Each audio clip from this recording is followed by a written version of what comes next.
Alright guys, welcome back to the channel. I am your host, Iceman 3rd ID. It's my birthday today, so guess what we're going to do?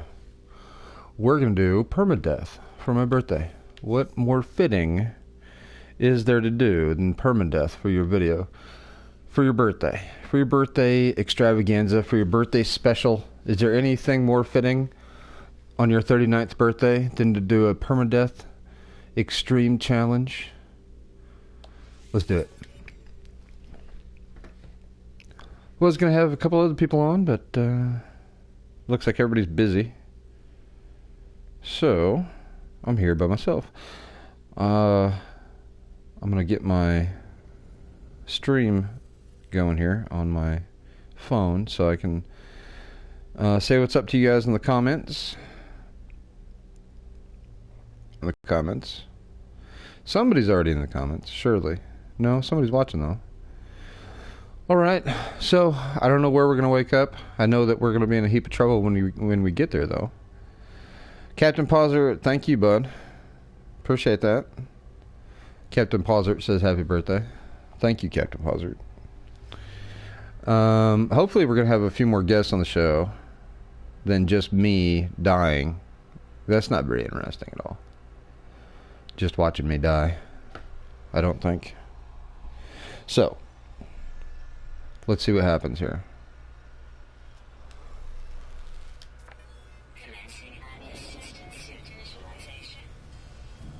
I have a feeling that we're going to be seeing a lot of this in this stream.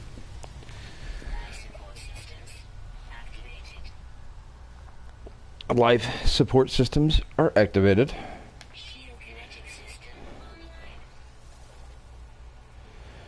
Shield connected kinetic systems are online.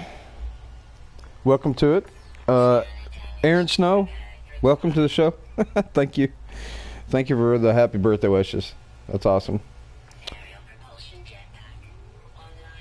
Area propulsion jetpack is online. Oh, great. We're waking up right next to a lasher plant. So that's good. Right?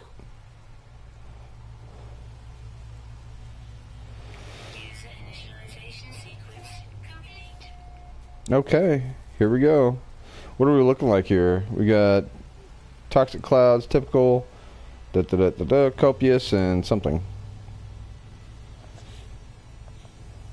Let's see here. What do we got? What are we looking at? Numerous fauna. Okay, well, I hope they're all nice. We need carbon. Where's our ship? It's like there is a mark. I didn't even...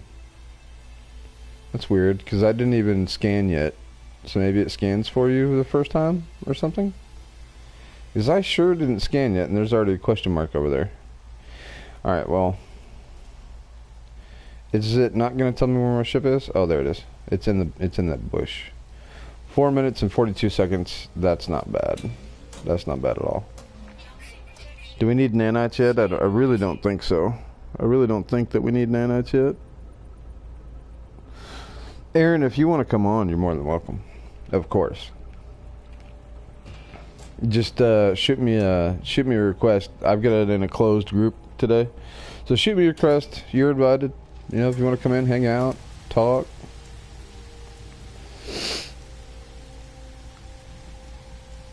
Go ahead and save it. I don't know why we're saving it, because the only time I ever reload a save is when I either stop or I die. So, I think that's kind of pointless, actually. Shielding shard, we're going to need that.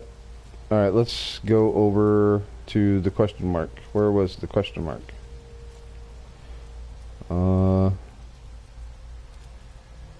Pretty sure it's over this way. Oh, my scanner's damaged though. Oh, we need carbon.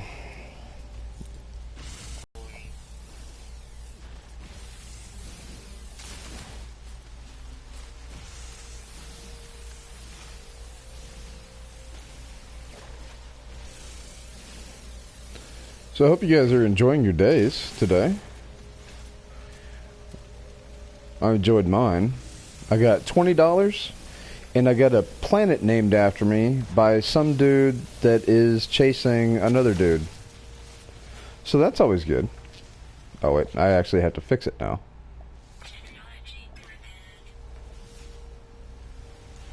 There's some plutonium over here. Uh-oh, what is that thing? Oh no, my analysis visor needs fixing now too. Well, I hope that big old thing's nice.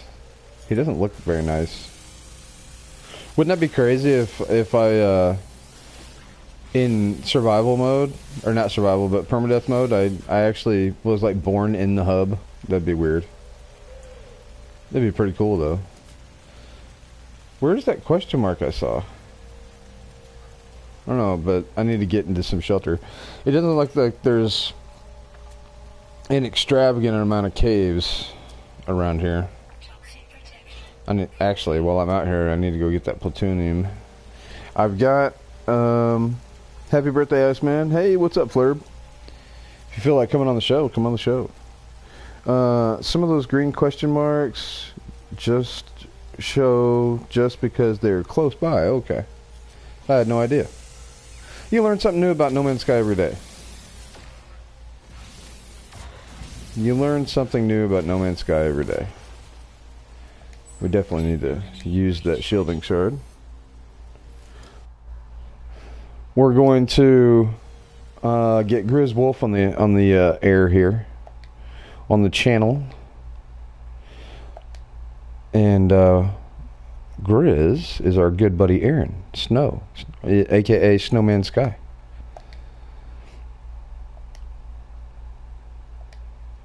So anybody who's watched my channel for a good amount of time knows that whenever that blue screen of death, thank you very much, WTP Oida, Oida.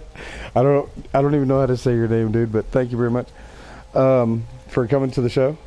Appreciate you. Where's my shelter at? I forgot where my shelter was. I'm totally lost now.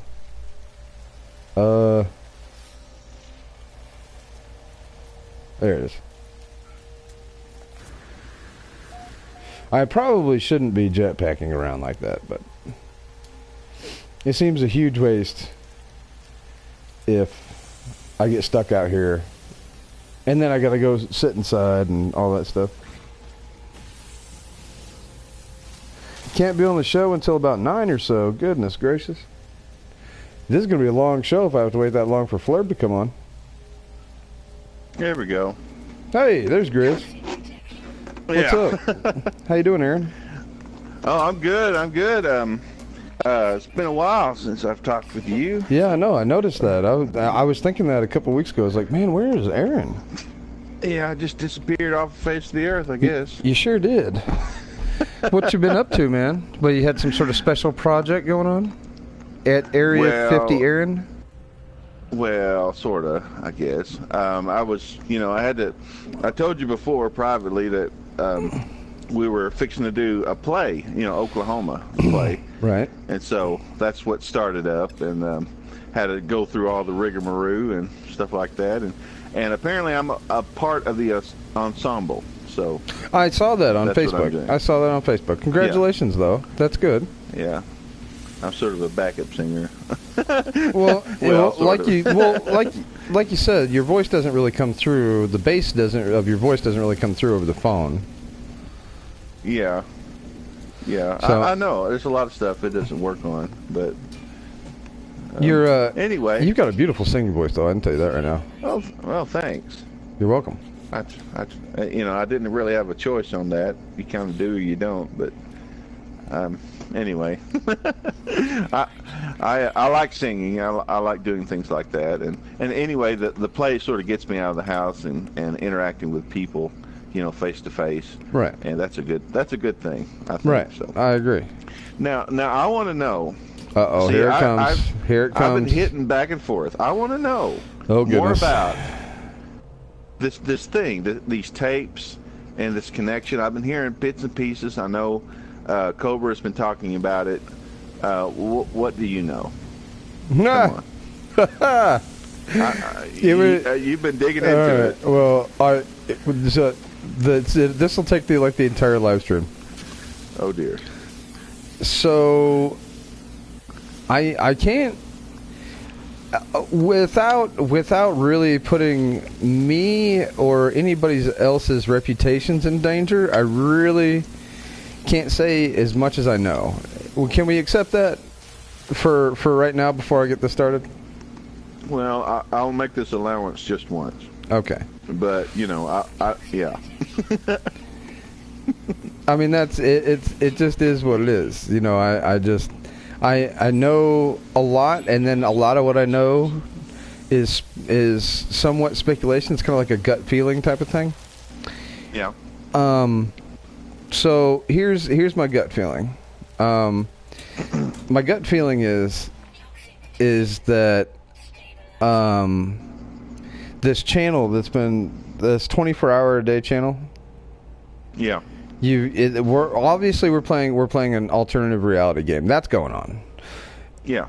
Hello Games is close to putting out the next update. That's going on, right?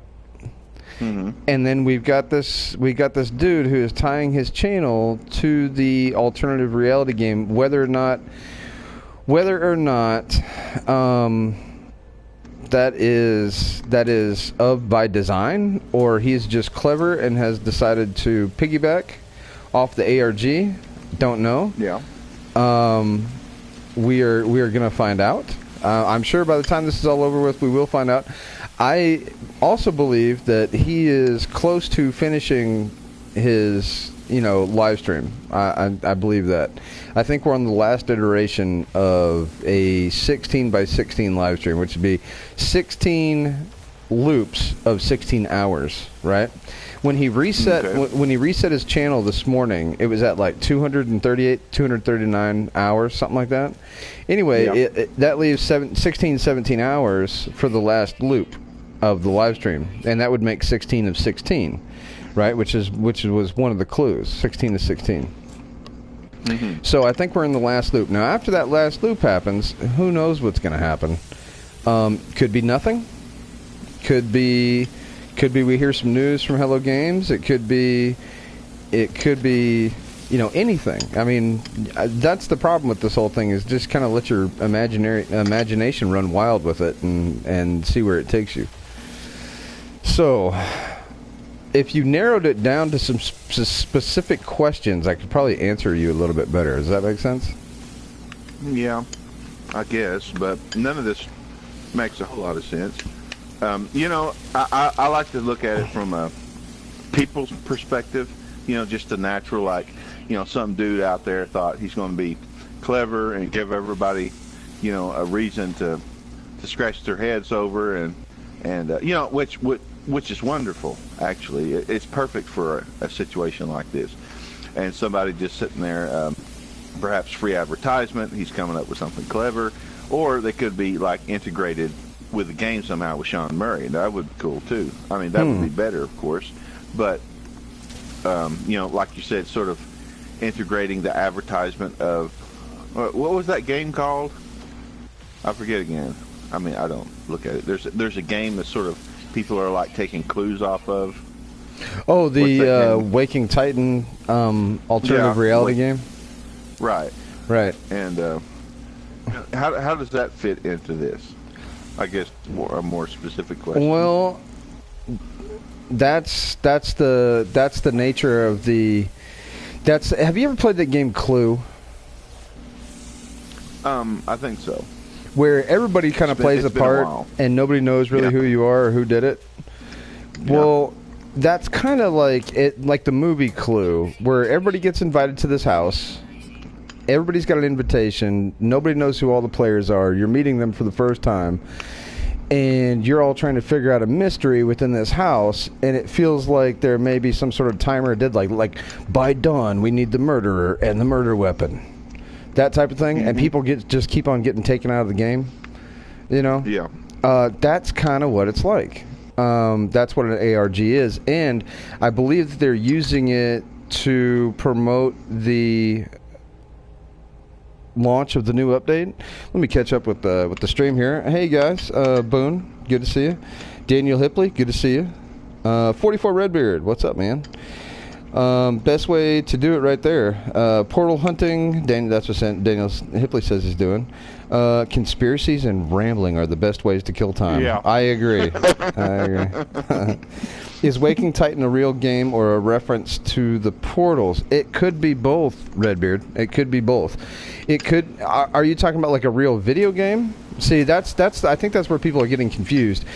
There's people in real life playing an alternate reality video game or alternate reality game, which is just what I described. It's like a game that you play with people in the real world, but you're all trying to follow clues and you're all trying to figure out a mystery. There's that type, right? And there's several types out there. You know, you've got like hacker video, alternate reality games and stuff like that. So it's not a video game. It's a game that you play in real life with real people around you, and it can happen on like a global scale, right? Now, if you tied one of those into a product that was going to launch or a company that was going to launch, then you would be bringing publicity through the mystery. It's kind of like a hype machine. When you... Well, surely he's doing one way or the other. That's happening. I don't know on purpose or not, but it's happening anyway. He's getting free advertisement. I mean, this is working. Well, see, there's some level of discourse that is to be had with how much this other guy has anything to do with the alternate reality game. Whether or not, I don't think, my personal opinion, they're not the puppet masters of Waking Titan, but have they involved themselves as an active participant? Of course they have. I mean, that's pretty obvious by now that they have involved themselves with it, whether or not anybody likes it or not. They're there. Mm-hmm. So we're in that type of situation, if you catch my drift. All it takes is somebody who's very, very intelligent and who loves this sort of thing, and you know, it's ripe for it. It had to happen sometime, I guess. Hopefully, we'll have what do they call them? Where somebody mimics a crime. What's that called? You know, it's like there's the there's the main crime, and then there's the copycats. Hopefully, we'll have some copycats come out of it too. There you go. Well, there's companies that do these ARGs a lot, and the companies will hire them to, like, let's say that you had a telecommunications company, right? Yeah. And you were rolling out a new service, okay? Well, you could hire these people to design an alternate reality game that would incorporate your new service into the game, therefore producing hype for your new service. And ooh, what a cool company you are for doing such a thing. How edgy. Yeah. That type of thing. But this guy, Reaction Faction, or Reaction Tea Time, you know, they've got several channels, has either A, tied himself in with the ARG by his purposes or by design, whether it be the design of the people who designed the game or whether it be by his own purposes. He seems to be the polarizing effect of the game. And I have something chasing me. What is it? What is it? There was an animal behind me. Where'd he go? I saw the icon. We have an aggressive animal out here somewhere. He could be stalking me at any point behind these bushes or something. Anyway, so yeah, that's where we kind of stand, and all the details are kind of in the mix. All the details are just kind of spread out. So how did this thing get started to begin with? Because by the time I heard about it, it was some complex, convoluted situation going on. I mean, it's still complex and convoluted, yeah. There was tapes scattered everywhere. It started... And mods were getting it, and yeah. It started out complex and convoluted, actually. So some of the mods were given tapes, and apparently some of them weren't, or else they would have the tapes by now, right? So that in and of itself is convoluted and complex, because why some get some and why some don't. And then on top of that, what's on the tapes is 65 days of static, but there's a code on the B side when you put it in a spectrograph. And the spectrograph code. And why would somebody put a tape like that in a spectrograph? You know what I'm saying? Not everybody has one. Not everybody messes with that, right? Well, I mean, I could have put it off and I could have looked at it in some ways, but a spectrograph, of all things, it makes me wonder: is there somebody there that it's like had the inside knowledge a little bit to like check it on a spectrograph? Was there a clue sent to that man somewhere, or did it just randomly happen? Somebody said, I got a tape, maybe I should use a spectrograph. I mean, that sounds a little weird, right? It sounds a little odd. You know what I'm saying? I'm looking for these little clues here, little things. How did you get from one point to the other? Why did somebody decide out of nowhere for a spectrograph? Okay, well, I think there's probably 2 to 3 schools of thought on that. Number one, spectrographing messages into video and audio now is a preferred way of sending encoded or encrypted messages. Yeah. Right now, if you wanted to send an encoded or encrypted message, let's say you're a hacker, or you wanted to send something over the dark web, or you wanted to send a message that looks specifically nondescript, right? Like a picture of a man hugging a dog. But then when you take every 16th pixel and you isolate it, it comes out to be like a picture or a message of something completely different, right? Yeah. And so this has been going on for years now. It's not not much. It's not. I mean, it's not like a. It's not an abnormal way of sending coded messages, right? So now If I send a tape to you, would you think that? Would you think that you need to put that tape under a spectrograph? If you were Hello Games. You know? If you were Hello Games and a bunch of people, that's just me though, and I'm an investigative. I have an investigative mind, so I probably would have.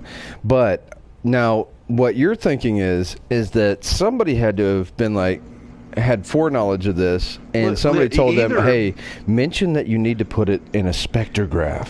Yeah, either it was foreknowledge, or somebody sent a clue, or you sent it deliberately to a person that you knew was the kind of person who would put a tape cassette under a spectrograph.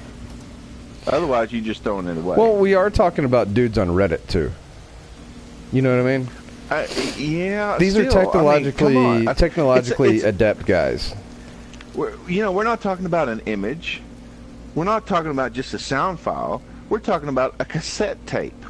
These are archaic at this point in time. I mean, I mess with cassette tapes, like transferring cassette to digital all the time, because they're out of date, they're dying, they won't live much longer.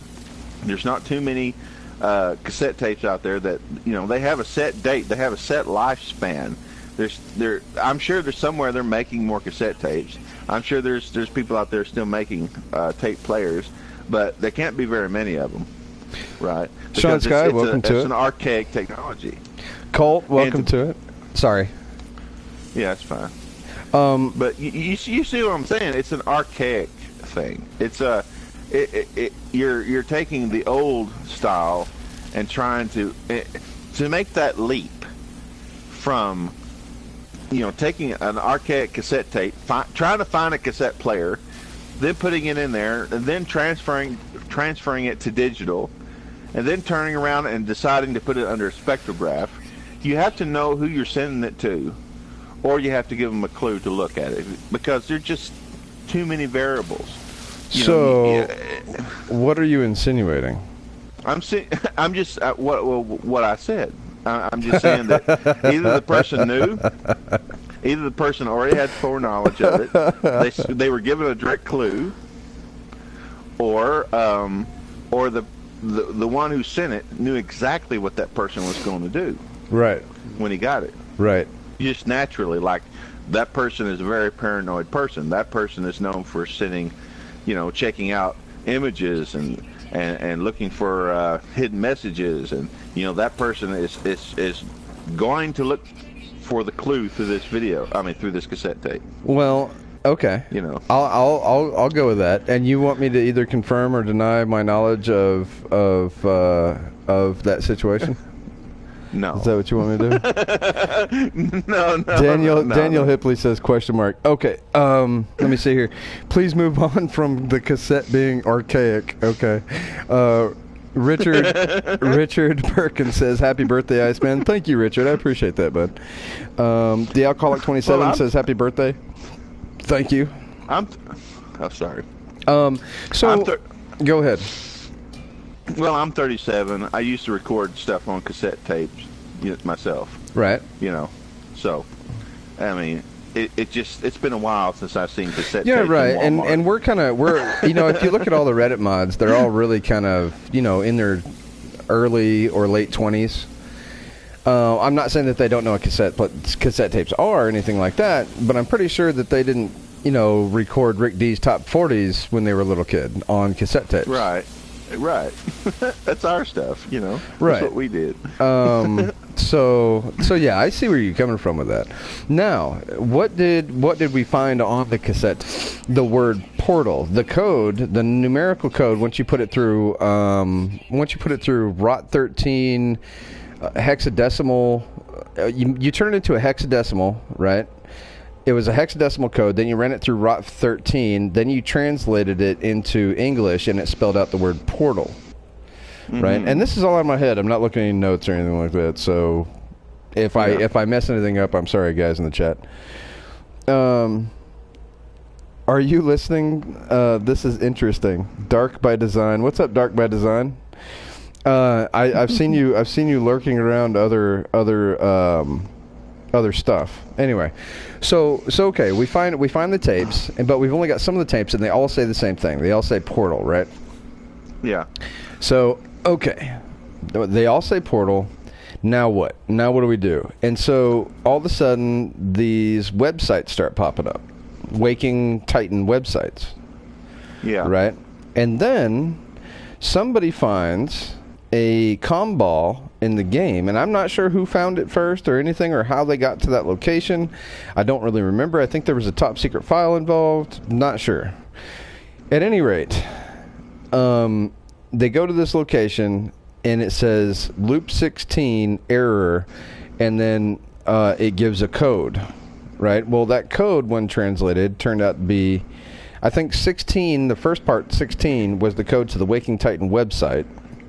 And then the next part of the code, once translated, was and correct me if I'm wrong, was the in the chat, was the second part of the, I don't know, I'd have to go back. Anyway, somebody started dropping hints in the game as to how to navigate through the Waking Titan website, and then the Atlas 65 website popped up, and then there was a transmission, and there's people dropping file folders everywhere, and there's secret information in the file folders, and there's transmissions that when you take them apart, audio, you can hear the Atlas in the background. And we're talking like, by now, where's Boone? Well, Boone, he's in the chat, Colt. So I don't know what Boone's doing. He might be either fighting a furnace, or he's currently has Gavin hanging off of his pant leg, probably. Which good for Boone. I'm glad he's doing it. But at this point, it's so convoluted that people are starting to, and crazy that people are starting to pick sides, because nobody at this point knows who's in bed with the ARG people or who isn't, and who's trying to get publicity off the ARG, and who's doing it just to interact with the people that they think have been hired by Hello Games to introduce the next update to the gaming public, and there's a lot of feelings involved at this point. So he needs to be on air. Hey Dark, we will be streaming from the moon Montauk later. Come by and I will listen to your ideas. Iceman will be there too, most likely. He's all about ideas. I am all about ideas. I listen to everything. I do not rule anything out until I have good evidence that something is true or untrue. I don't rule anything out. My gut feeling is, and I'm gonna sound like the crazy person here, but here's my gut feeling on the whole situation, right? My gut feeling is that Hello Games borrowed Reaction Tea Time stream, and they are actually behind the controller flying the spacecraft. That's my opinion. Well, I wonder if there's any clues in the video itself being played over and over again. Well, okay, there are a few. If that's the case, if that was the case, if Hello Games had it, and they're the cause of all this stuff that's going on, or the main, then I would definitely look into like what's actually happening in those videos, in the stream itself, where it's going, what it's doing, if there's any clues in that. I mean, literally, if they were behind it, this is what would. Well, there have been clues in the stream. We found a lot of information, right? So all right. So right now, Colt is actually the one chasing this guy. He's chasing him in the game currently. Okay. So Colt has taken upon himself to get in a ship in normal mode on the PC and chase around Reaction Faction all over the place, all over the galaxy, where he's at, and he keeps up with them, right? And every once in a while, this guy will drop a comm ball, and it will be like a little nugget of information that has to do with the ARG. And so, like for instance, he's at a system called Montauk right now. Yeah. And we get there, and there's a comm pod there that has been left by Instance 16. And Instance 16 is the one who left the first comm pod, and it's on the entire other end of the galaxy. So either A, he changed his name to Instance 16 and put the comm pod down, and then changed it back to Reaction Faction. Or B, he knew where the other comm pod was, and he was leading Colt there the whole time. Exactly. So, yeah, it's definitely a brain twister here. Well, I'm hoping, because I have an interesting mind about some of this stuff. My mind thinks a little differently, and if I can get the right information in there, I might bring a side to it that you may not be thinking about. Sure. That's what I'm doing right now, because I tend to sift. It takes all kinds of minds to figure stuff out. Well, you've got a very logical mindset. I've always appreciated that about you.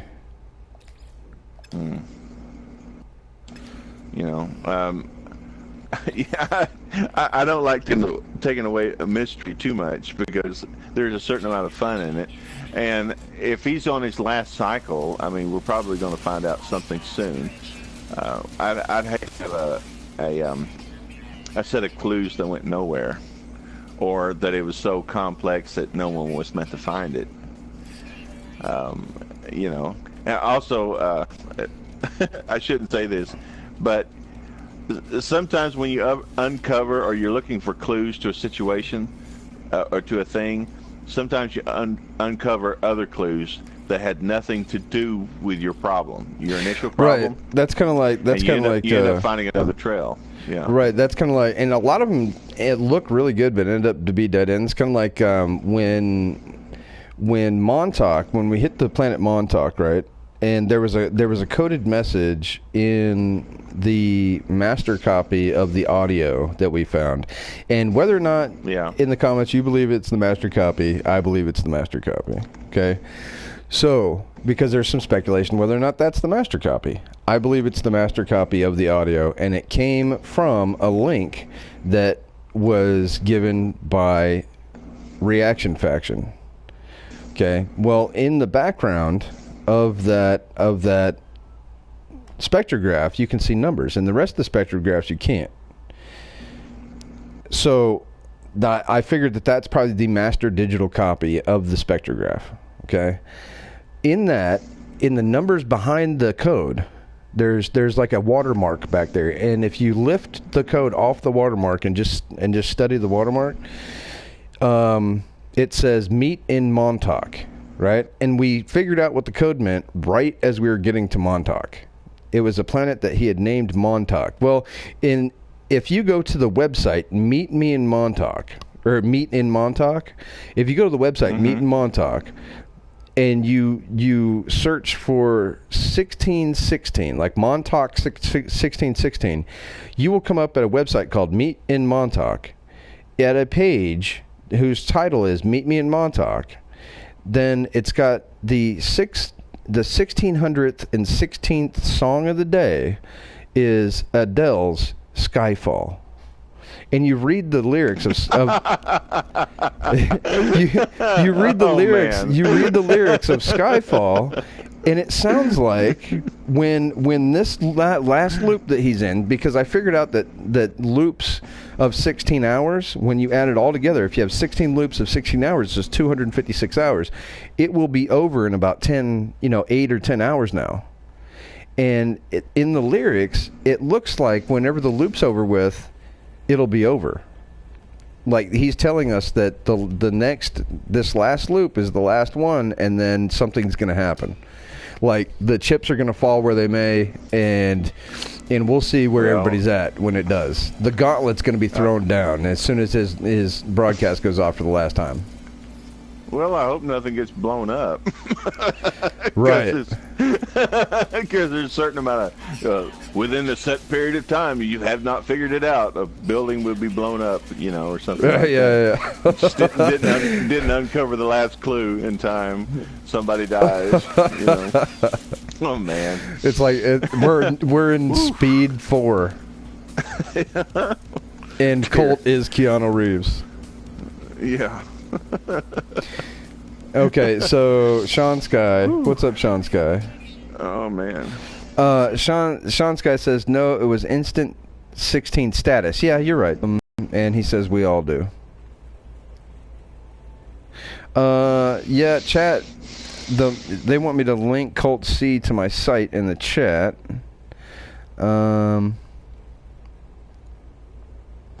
So you found, Devil's Voice says, so you found a comm ball put down by RF.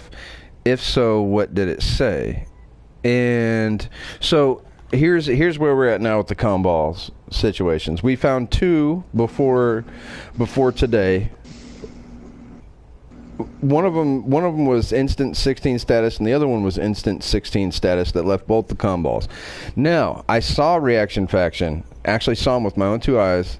He didn't black out the screen or anything like that. He put the comm balls down, and he's leading us somewhere. He's leaving a crumb trail. He's left multiple comm balls today, and he's waiting on Colt to follow the comm balls to see what they say and find his current location.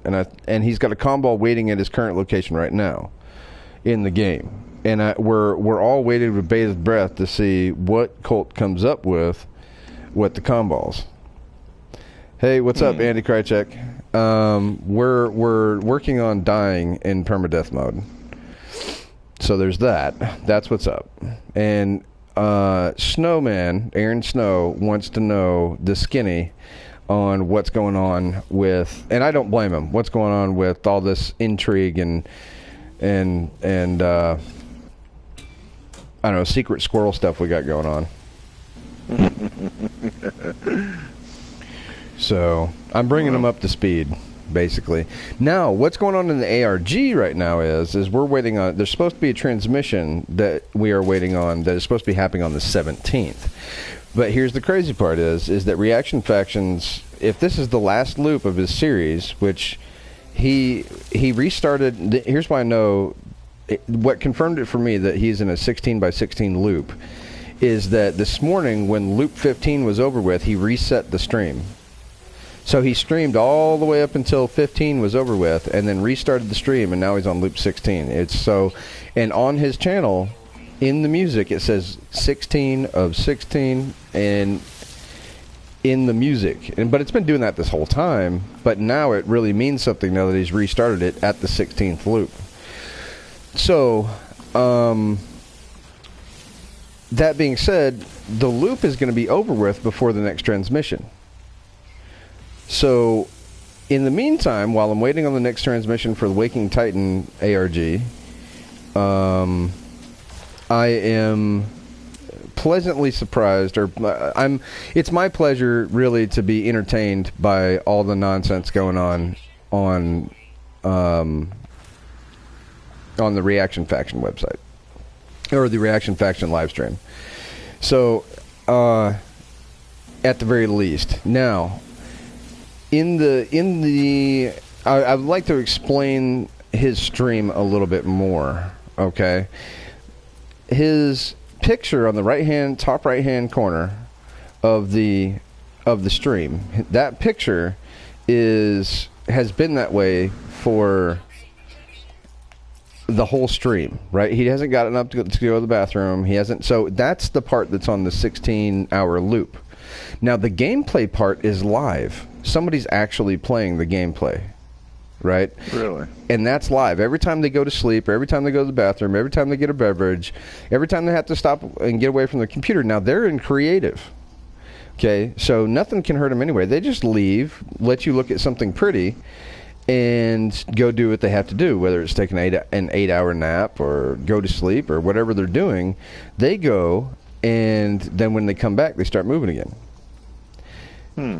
So that's not on the loop. That's live right now. You could watch it live. Right now, they are kind of hibernating, and they've got their stream on a picture. Oh, that's not good. They've got their stream on a picture of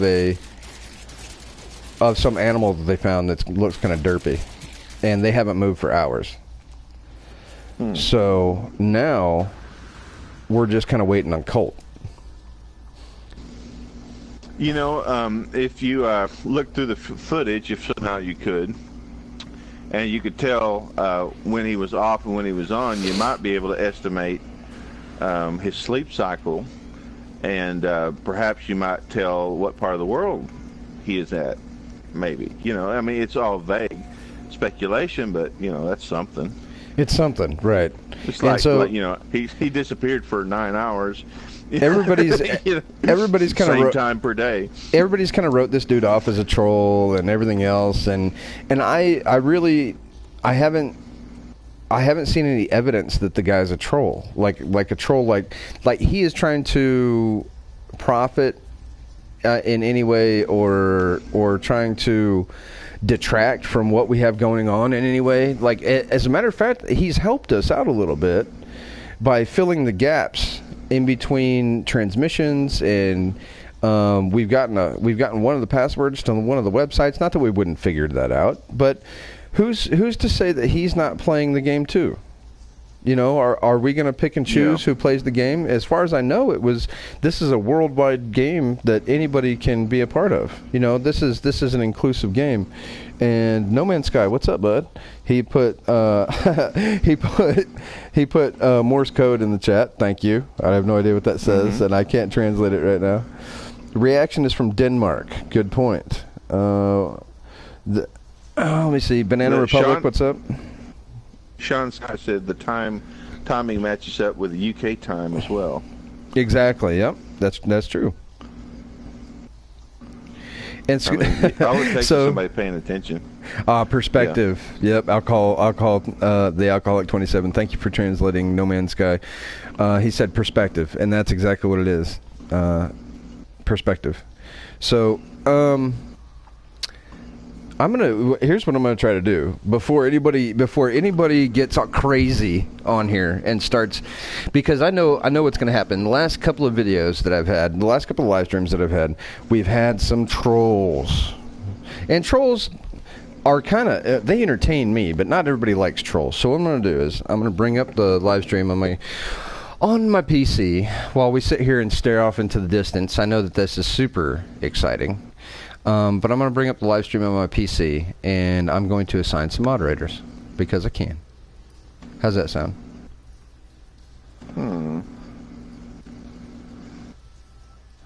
And hopefully it's nobody that's all up in their feelings about this stuff. And don't use it to censor people's opinions, okay? Just use it to censor trolls. That's all we need. Just use it to censor trolls. Let's see, what do we have going on in the comments? It could well be Hello Games. Who knows? Thank you, Sean Sky. I appreciate that. That's just my own personal opinion. I don't have any proof to back that up, except for the fact that they play the game like they've got 1,000 hours experience in it, and they're glitch masters. You know, they do things in a way that only they would know, right? Like, for instance, they know Colt's following him, right? Hey, how's it going, Boondock? Yeah. They know Colt that is following him, and every single planet that they land on is an extreme planet. Not 4 out of 5, not 5 out of 5. It's just like 5 out of 5. You know, it's not half the planets he lands on are extreme because he's got a gut feeling. It's every single planet that Colt chased him to was an extreme planet, and he's playing in creative mode. And there's no way to know that in creative mode unless you've got a debug screen sitting on the side of you. Yeah. So there's that, right? First of all, I didn't even know that you could actually go through this universe, the actual universe, in creative mode, like, you know, the universe that's tied into the network. I didn't know that. Right. I thought you know, only like survival and things like that. You know, normal survival. Oh yeah, you can totally do that. But I didn't know creative would do that. Uh-oh. There we go. I'm trying to turn down my feed here. My feed looks horrible on my computer. That's awful. Uh-oh. All right, come on. I know you can do it. Turn down. All right. I'll just mute it. There we go. Muted. Yeah, I can hear myself in the background. Yeah, I know. I can too. And I don't sound good. Okay, so apparently the chat won't come up because I've got an old version of my browser. I never use my PC, guys. Ever. Like, I use my PC for absolutely nothing. Uh-oh. I thought I had it muted. I did have it muted, and it unmuted itself. There. So, other than Oklahoma, what have you been doing? Well, that's a lot of it right there, besides work and learning songs and stuff like that, hanging out with people. Right. Stuff like that. So I'm sure I've done other things, but I just can't remember off the top of my head. I'm using a version of Internet Explorer that is so old the chat doesn't work. So I'm gonna have to update that. Wow. Yeah. Well, you're not running Windows 10 then. No. No, I'm running like Vista 0.5 or something nonsense. Oh dear Lord. Vista? I don't know, man. It's bad. I have a computer situation going on. All right.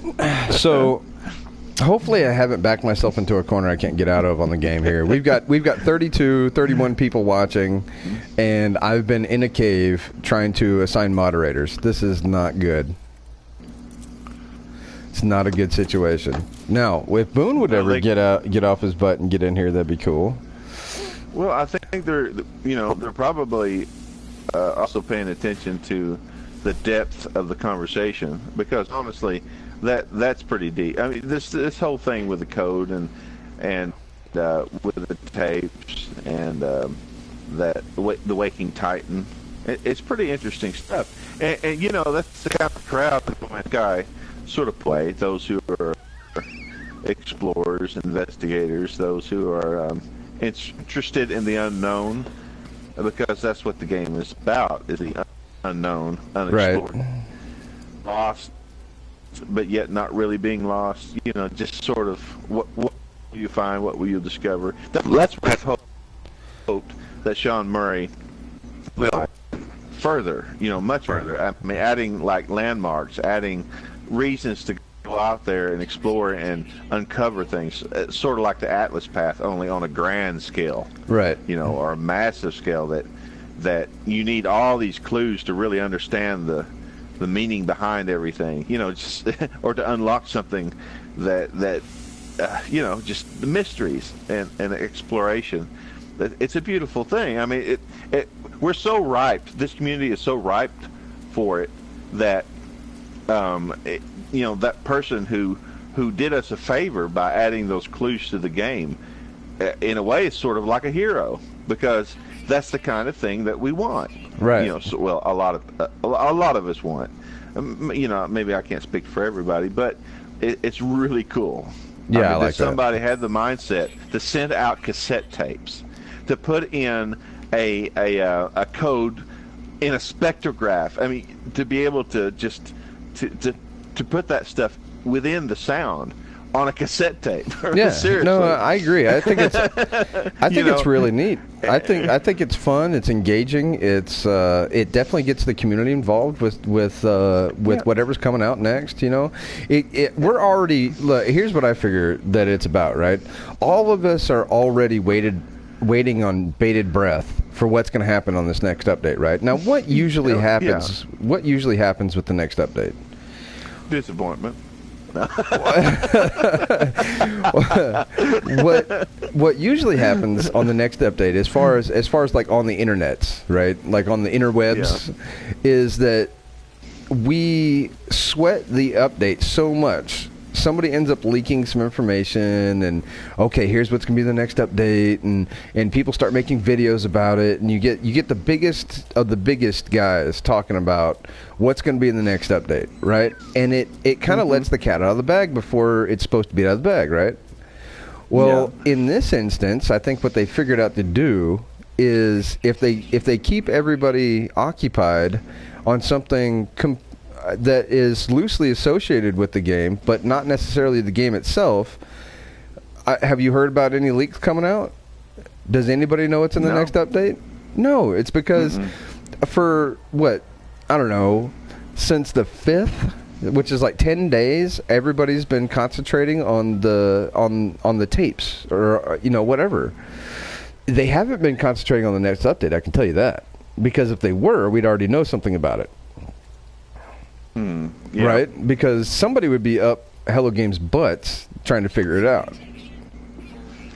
And because that's how the gaming world works. You know, it's like, we want to know, it's our right to know, and we're going to find out one way or the other. That's the way we think. You know? And they have to hack Sean Murray's computer. I'm sure it's totally off grid, you know. Exactly. Exactly. I don't want to be in his position, his shoes, you know, because people would do that with him. They would.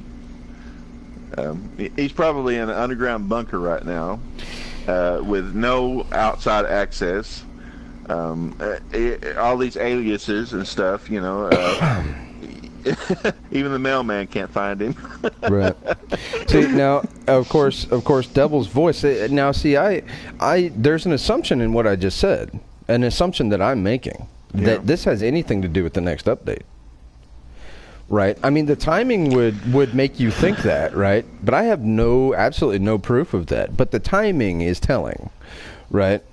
But everybody thinks that it ties into the next update, though. And so whether or not this does tie into the next update, it's not hurting Hello Games by any means. I can tell you that right now. So there's that. So you have to be careful. Like, here's what I think about evidence, right? If I took it into a court of law and tried to prove my case, would I be able to with the evidence that I presented? Could a lawyer sit there and pick it apart piece by piece until I had nothing left? If so, then I don't really have anything. Then it's just a gut feeling. Not to say that I'm wrong, it's just not evidence. That's... Well, within a court of law, you also have expert opinion. Right. And sometimes expert opinion might be just a simple exposure to information that you have to interpret. Not all expert opinion can be based upon math. Sometimes it's by experience and by observation that this particular individual happens to be very good at. Awesome. So, so apparently I just got a tablet for my birthday. My wife just showed it to me. Oh my. So, cool. All right. Or my producer, sorry. I didn't mean to demote you. Your birthday is an excuse to get a tablet for me. Oh, my birthday is an excuse to get a tablet for you? That makes sense. Of course. Yeah. Okay. Woman logic. Burn. Yeah. Oh, well. That's how it goes sometimes. That's how it goes. By the way, Aaron, thank you for coming on the show today. I really missed you, actually. Oh. I know you don't believe me, but I did too. No, I did. I missed you too. So, but it's been a while. I haven't really interacted with anybody. My normal routine's been all messed up and stuff, and I hadn't been on the computer. I hadn't been on the PS4. What little time I had, I was actually reading a book. So, just sort of getting away from electronics. Not on purpose. It's just because I'm doing all this theater stuff. So, right. It's just an exercise, and it's just doing something different. It's healthy for the brain, Sure, I can see that. Not caught up in a loop, yeah. Y'all, but all right. Anyway, so let me catch up with the chat. Let me get somewhere safe where I can catch up with the chat, and I will do that. Yeah, there's a lot being said in the chat. Okay, look. Here's something, guys, that I said in my Tips for Beginners video. All right, when you first start a game, and I know I'm sitting out here just chilling while my suit's rotting away in the toxic atmosphere, but here's something I said in my Tips and Tricks video. If you go back and look at my Tips and Tricks video, whenever you start a game, it will give you a Heridium deposit marker because you need that to fix your ship, right? Never trust the first marker. 99.9% of the time, you've got a Heridium deposit that's way closer. Way closer. Just a little pro tip for you there. If you are into restarting your No Man's Sky game. Yeah, let me get down in here in some cover underneath this. You know what? I'll just get in the Heridium deposit, and then I'll catch up with the chat. Because I feel like I got a lot of stuff going on in the chat right now. Yeah. I'm reading some of it. There's some good points being made. Well, we don't need any of that on my channel. We don't need any good points being made. We don't need smart people on the channel. It make us look bad. Where's the moderator? I told him to. Yeah. Witchcraft. If anybody's intelligent, it's witchcraft.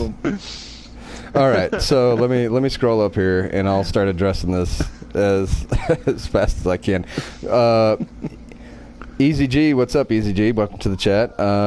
He says, good point, Iceman. Boondock Game says, really good point. Dark Brad Design says, yes, but they knew about buggies from Pathfinder from the files that they found in the game. Yes, they did. And if you notice, Dark Brad Design, that in the Steam build, they have not gone into an experimental build yet, and they did it with the last two updates. And I think that they've learned their lessons from the data miners not to leave any trace of the next update in the game because it will be found. Yeah, seriously. Yeah, they should seriously know better than leaving information like that. I mean, come on. Banana Republic says Sean Murray's computer is Atlas. Yeah. And he's right. He is right. He is. That is correct. Correct. The ultimate control. Pimpin' Plays says, howdy, everyone. Howdy, Pimpin' Plays. 44 Redbeard says, and as far as I've heard, nobody has seen any new game files that would give any indication as to what's next. Yeah, that's correct. Easy just says, but it would. It could also be a new game like Waking Titan by Hello Labs. Could be. I don't think that's it, but it could be. I won't disagree with you. It could. Boondock says, solve the Internet Explorer issue? Okay.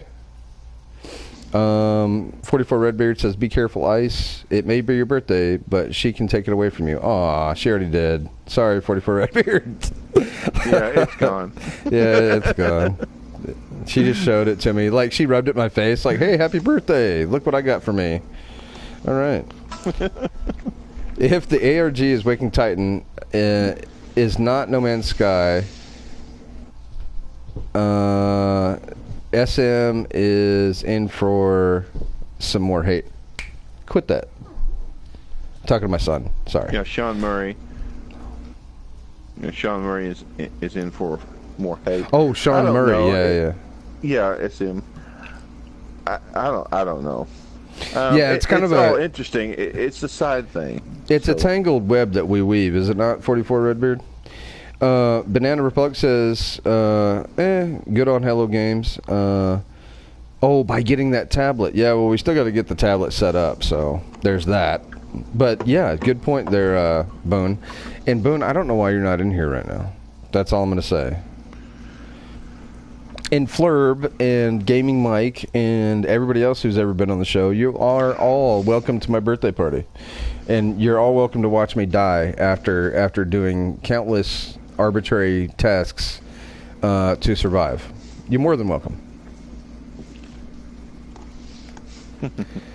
So I think that caught me up on the chat there. You know, Permadeath actually affords you enough time to kind of catch up with the chat every time you got to stop and do, like protect yourself. Where is this animal? Is it like under the ground? It's got to be underground. Okay.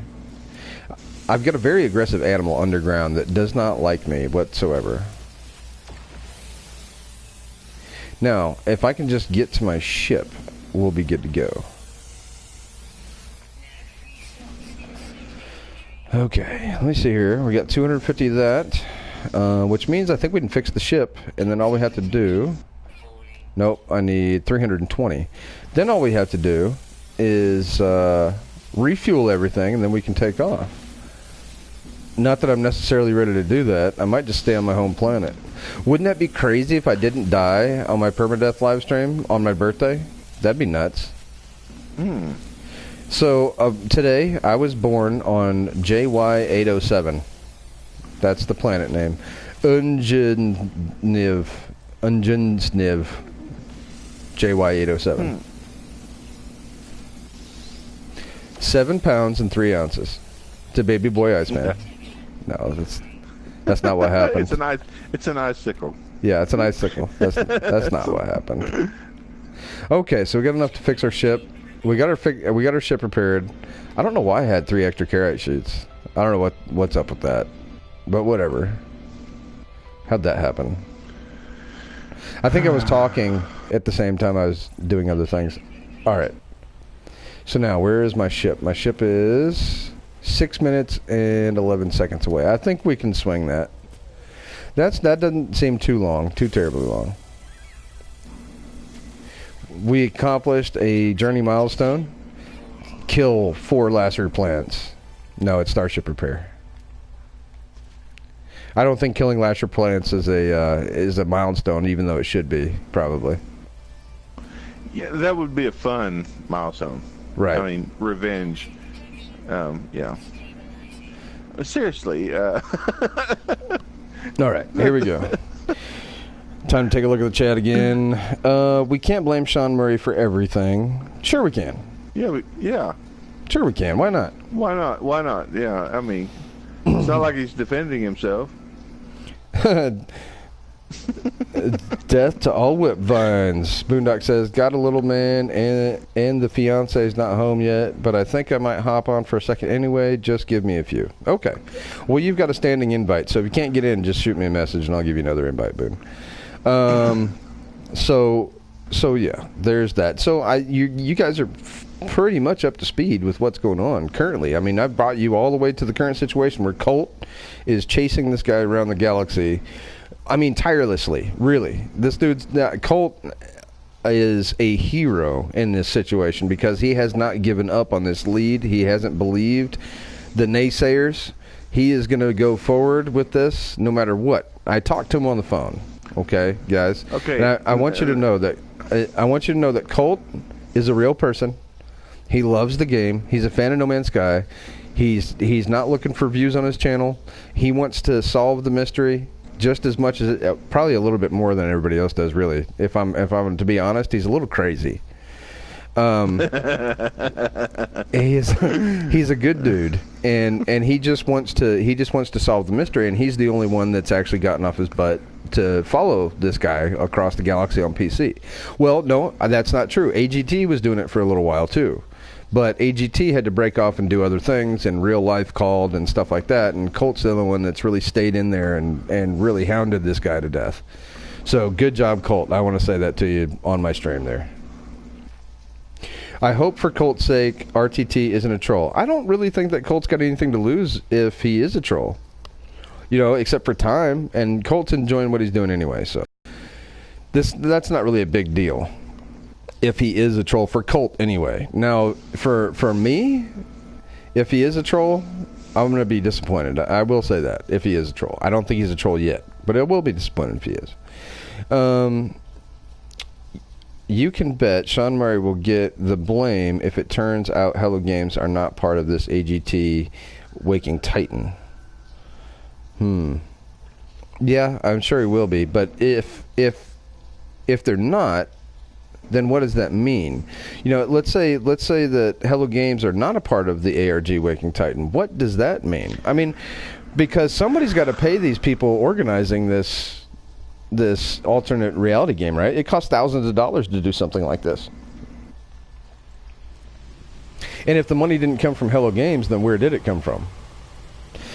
In my profession, I've learned something, that whenever there's a mystery involved, if you follow the money, the truth will be found there. You know, if you just follow the money flow, and that's where the truth's going to be at. Are you sure for sure where those tapes came from?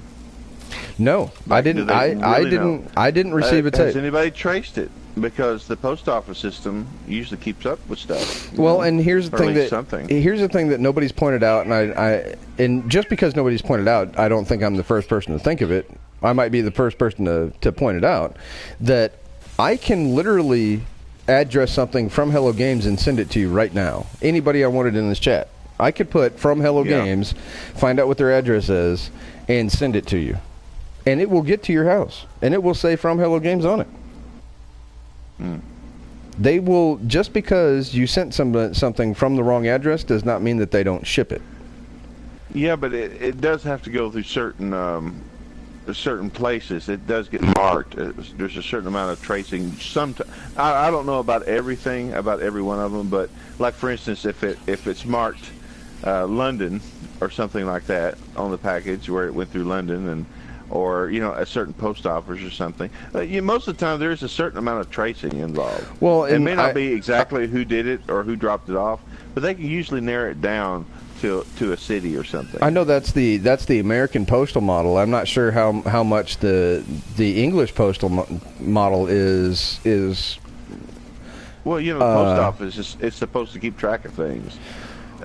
Right, and I would agree with that. Job. if you didn't now if you thought, okay, Hello Games sent this to me, why would you check it though? If you were the recipient of that package and Hello Games sent something to you and it was autographed and it did have a cassette tape in it, why would you question who sent it to you?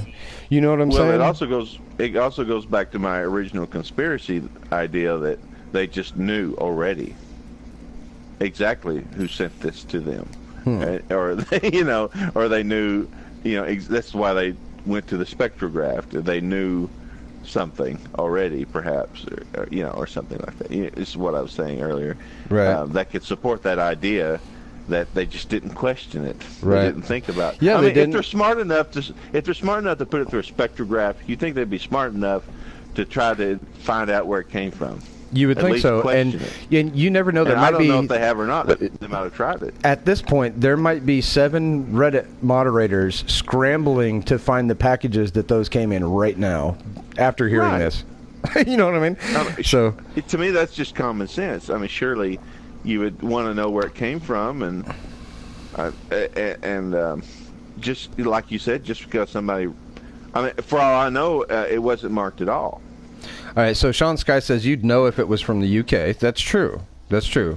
So we've narrowed it down to a country full of people that could affect it. All right. WTP, I'm just going to call you OIDA because I don't know what WTP stands for. I know I'm super late on the discussion. I'm just saying. Okay, cool. Devil's Voice, I understood the mods were contacted by Hello Games. That could have been Hello Games, but from what I heard... the tapes came with hundreds of dollars of merch from Hello Games. They were okay. So Sean Sky's in the opinion that they were. It was from Hello Games. I'm just answering a question from Aaron Snow. I didn't receive anything, so I don't have any evidence. What directly links the tapes to this other man who's doing the Waking Titan? Anything that directly links it's not a speculation. It's not a man doing the Waking Titan. It would be like a company that you would hire that would organize it, that had a network of people doing it, right? Yeah. Okay. What directly links it? Like hard evidence versus suspicious evidence? Because you kind of went over some of it, but anything that directly links something more significant. There may or may not be something that directly links Waking Titan to a specific company, but at this point in time, I would say that would detract from the game if I told you, if I knew that information, if I told you, it would detract from the game itself. Put it that way. Okay. And I don't want to ruin everybody's good time. Because you have on one side of it, you have Hello Games, and if that came with it, those 16 different tapes, that's sneaky. That's pretty ornery. And and in spectrograph, of course, you have the word portal and stuff. That's pretty cool. That gives an indication that there might be more something, that there's something there more than meets the eye. I mean, that opens you up to speculation at that point, because now there's code in a cassette tape, and you're just scratching at people's imaginations. Somebody had to have that inkling of an idea to look at it through a spectrograph. That's a very unique look. That's a very unique type of thing. And so at the same time, you have this correlation with Waking Titan. You have this thing that's happening at the same time that's also pulling people in that direction. Pulling people in the idea of some deep clue that's happening, and it all happens at the same time. Now that's circumstantial, but it's significant in its own right. That's why people would look at it in a connecting way. But I was just wondering if there was like any more clues than that more tightly connected the two together to the tapes, the portal, the tapes, other than coincidence of timing. So. Like a reference. I believe that you're about as up to speed as I am at this point. If that makes any sense. If that makes any sense, you're about as up to speed as I am. So congratulations. It's like what I said. You now know as much as everybody else does. If you look into the clue, it's what I said before. When you begin to look deeply into a clue that came from Hello Games or some significant thing that found this underlying clue in the real world, people start to have opened their investigative mind, and then suddenly they start noticing other things that was there. See, and that's that might have led off to another trail, another direction that had nothing to do with the original idea. It's just because people began to stare at it, then they started seeing other hidden clues that weren't so obvious. Right. Maybe it took a little bit more of a mind. The mindset had to be there before you began to look at it. So if you look in the comments, if you're watching this later, you won't be able to know and I'm not going to tell you, but if you look in the comments, Sean Sky just answered your question, and now everybody in the comments knows. So. Oh, I didn't. I wasn't read. I was so involved with communicating, I didn't read anything. So. I slipped off into my own reality there for a minute. Colt C says, "Where are the rest of the tapes?" And that's a good question. Where are the rest of the tapes? Huh. Now that brings us to my theory. That I'm going to go public with now because nobody's gotten back to me on it. Nobody's told me yay or nay, and I brought it through the proper channels. I felt that I had to go through the proper channels to get this theory vetted, and no one ever got back to me on it. So here's what I'm going to do publicly today. I'm going to give you my theory on how to find the rest of the tapes. Okay? Here's how to find the rest of the tapes. Loop 16, spelled backwards, right, is 61 pool. Loop 16 equals 61 pool. 61 pool happens to be a real game. 61 pool is a game called rotation. Right? Like planetary rotation, like as in if you were to describe the planets as billiard balls, like Newtonian physicists like to do all the time, and Einsteinian physicists like to do all the time. Okay, so now that you know that there's a billiard game called rotation that is also called 61 pool, here's how 61 pool works. When you rack the balls, right? The person who's racking the balls puts the one ball up top at the top of the triangle, the 2 ball on the right hand side of the triangle, the 3 ball on the left hand side of the triangle, the 15 ball goes in the direct middle of the triangle, and then all the other balls are randomly placed, right?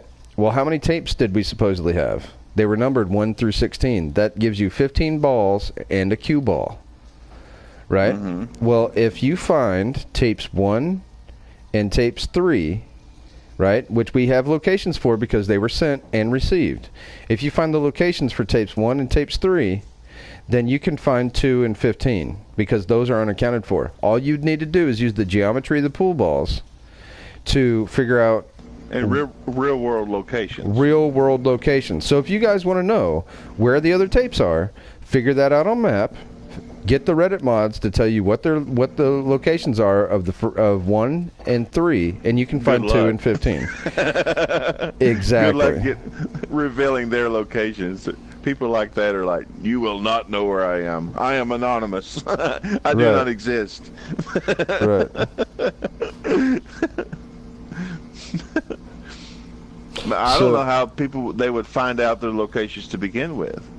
At that rate, because if you say, well, we put these addresses to the, they send them out to the addresses, so obviously there's some sort of addresses involved. I contacted Twitter people. Exactly. Now, I got this to the Reddit mods. Okay. Now, what they did with it, I don't know because they never got back with me. They never contacted me back. And they just sat on the idea, or they explored the idea. I don't know, because at that point, all conversation ceased.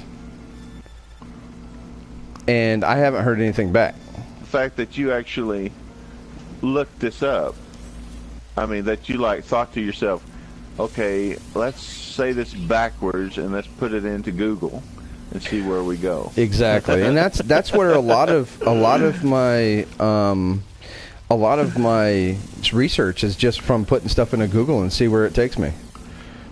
Hey, it's taking you pretty far, I think.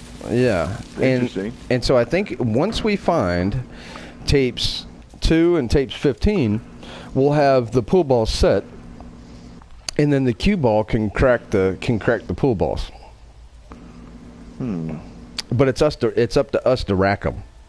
So there's 2 players in this game. We as a community are the ones racking them right now, and they're waiting. The ones that have set up this ARG are waiting for us to rack the pool balls so that they can crack them, and then it's game on after that.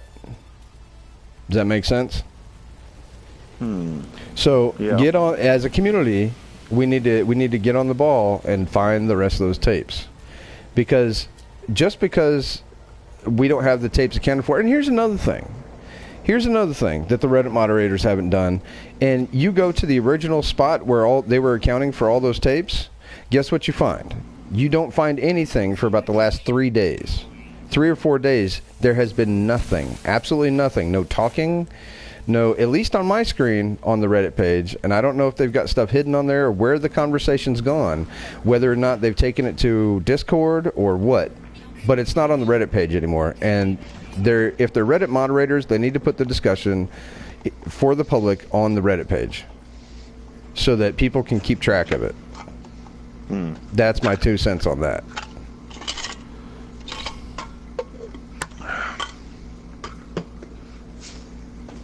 So, let me catch up with the comments here.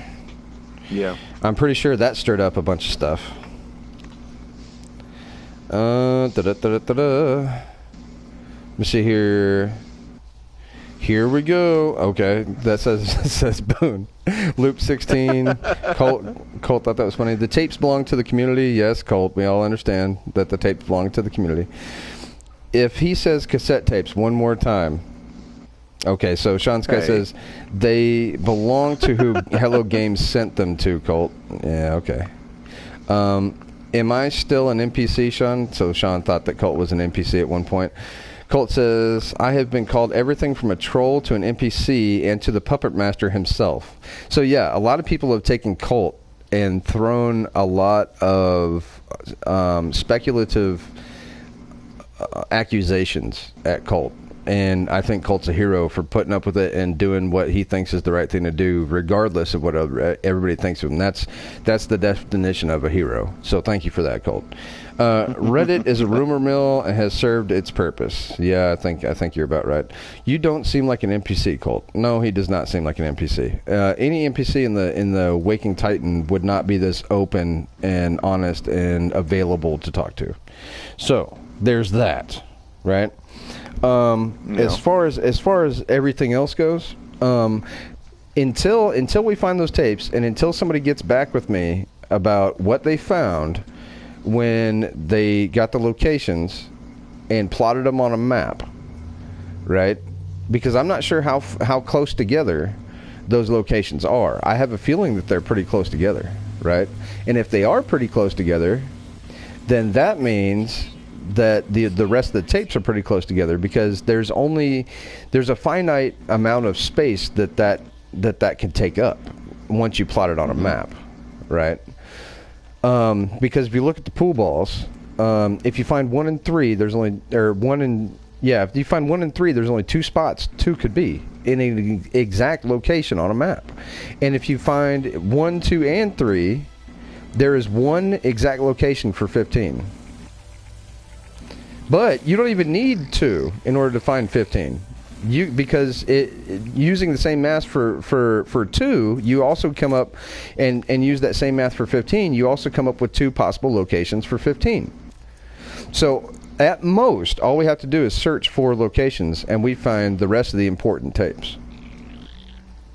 And they may have the same message on the tapes.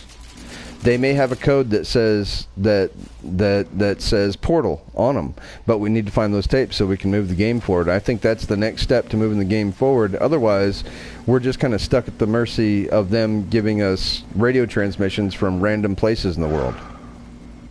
Okay, I have another question. Sure. What do you know about Waking Titan? What all do you know about Waking Titan? What's the game about? What is being presented? Has it been... Is the game being played at this moment?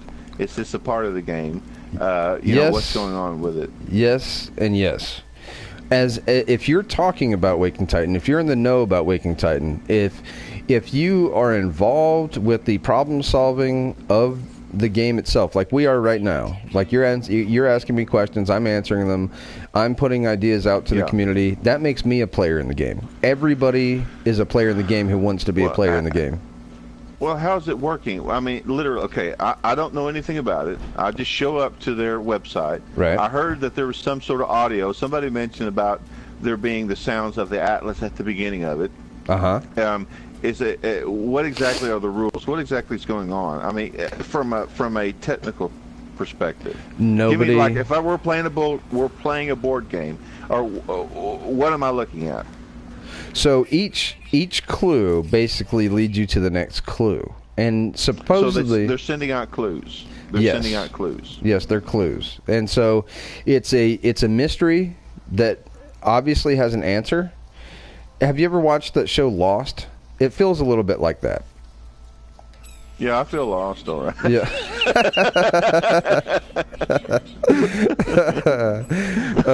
That's funny. So there you go. There we have it. Let me catch up with the comments here. Let me see here. All right. So I think I sent Colt into a rant in the comments. So there's that. All right. Well, I guess I'll read it. Let me see. Manchurian Candidate, Waking Titan NPCs.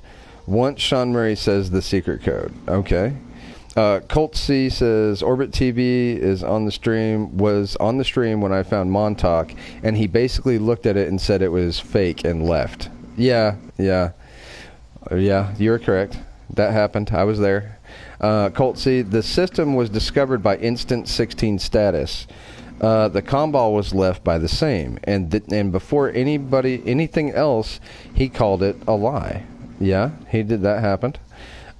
These guys act foolish. No Man's Sky community needs to take the helm, not a special few in the caverns of Reddit. Okay, I would agree with that. And Discord. Snow it's a marketing campaign that we hope is meant to expand on No Man's Sky lore. Alcoholic 27 says, and yes, I hope it does. I hope it does do that. The Alcoholic 27, like what they did with Cloverfield, exactly, or with the Blair Witch Project, for example. Those are two examples of movies that had alternative reality games attached to them. Colt sees Banana Republic says good point. Colt says spam, ha ha ha. Everybody's an NPC. Banana Republic says I'm an NPC. I'm working for Waking Titan. At this point, my wife probably believes I'm working for Waking Titan because that's all I've been doing for like the last 10 days is studying this stuff and looking up theories and talking to people, and I'm trying to keep my mind open to everything, and I don't want to close my mind off to anything, you know. Well, apparently there's it's a slick website. A slick website. That means there's plenty of money involved that went into it. Well, something serious, something serious is taking place.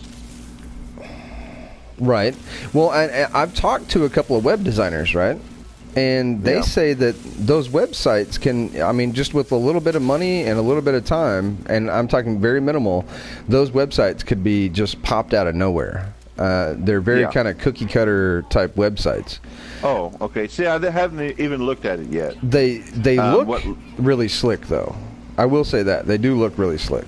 It's not like if you were, and I'm not going to say who I got this information from, but if you were like a ham radio operator, right? Yeah. If you go to every single ham radio operator's website out there, it looks like they built all of their websites in like 1998, right? Yeah. And so it's not that type of website. It looks very slick, but with today's tools and today's know-how, and you put a little bit of money in it and you pay somebody to do it, you can pop out those websites all day long. Yeah, well, it takes an interesting mind to even come up with a story to begin with. I mean, the nature of what he's doing, the nature of the alternate reality thing, and it's all possible that somebody reasonably intelligent is doing this, obviously with a high curiosity factor going on there. Right, and there's whoever put this together. They do this professionally. I'm profiling people right now. Yeah, you got to profile these people. You got to figure out the motives behind things. Right. And I mean, this is obviously what they do. You know. Yeah.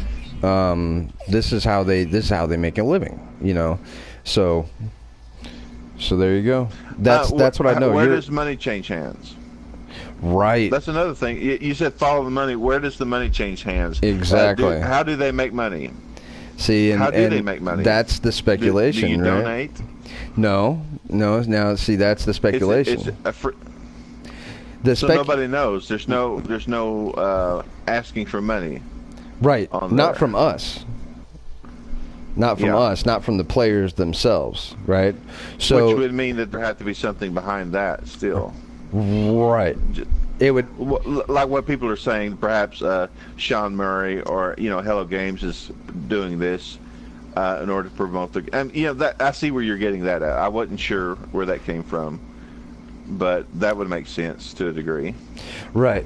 So you've got a couple of hurdles when you talk to people about this. Number one, I'd say probably 90% of everybody alternative reality game. Well, I didn't. Right, this exactly. is my first time with it, but it makes sense to me though. Right, there's no problem with that. So you got to explain that first, and then there's the money thing, which nobody knows who's paying who here, right? Or who's making money where. And if you did, I think that would go a long way to solving the motives and intentions behind the ARG in the first place. Unless you're like totally obsessed with creating something crazy for the community, and so you would spend your own money just to create this reality, to get people stirred up. You would have to be a millionaire. It's possible.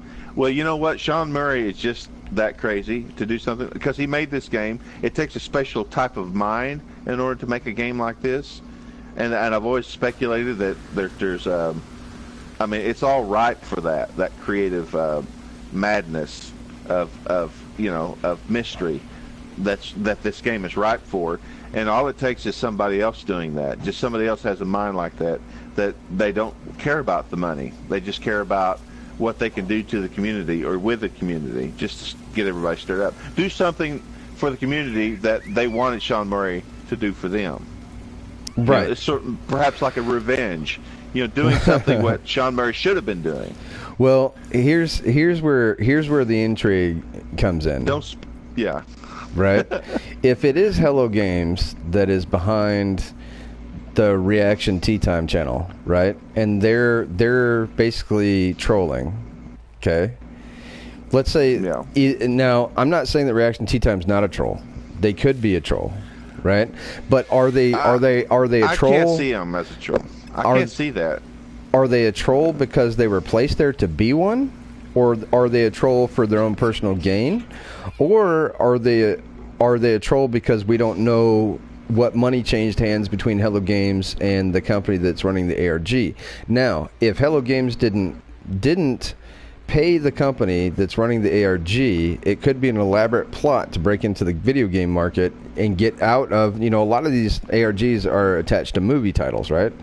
Well, the video game industry has probably 5 to 10 times the budget of the movie industry right now. If you took an ARG company and brought it into the video game world, your annual budget would go up by 5 to 10 times because you could start making money off of EA or Activision, or you could start working for some of the biggest names in the business, right? So you wouldn't necessarily, you might eat the cost on this one just to get your foot in the door during E3. Yeah. As a company. If we keep talking about this, we're going to give people ideas. I know. Even Sean Murray is like, I heard about these two guys, and they were talking. That's a good idea, right? And it's like never even crossed their minds. 44 Redbeard told me to reject the Atlas. I can't do it, man. The Atlas controlled my mind. Right. I can never reject the Atlas. So my producer's taking a picture of me. The stupid blanket. Okay. Oh, great. Apparently this is going to go on Facebook. It's my birthday, guys. Sorry. Alright. Now put the controller in your hand. Put the controller in my hand. All right. Okay. You're living the dream. Okay, I'm living the dream. That's what I'm doing right now. You're right. I'm living the dream. Okay. Say happy birthday. Happy birthday. She got my picture. Okay. Did it turn out well? Do I look crazy and ugly? Yes. Oh, okay. I look normal. All right. So, all right. We're at the ship. And I, you know what though? I think you're good luck, man. I haven't struggled to get to my ship at all in Permadeath. Usually I do. So, I'm pretty happy about that. You're your producer. No, you, my co-producer. Oh. All right. Let me see here. Colt C. Ice, read that screenshot I sent you on air if you can. Pertinent. Okay, so Colt C is sending me stuff while I'm on air. All right.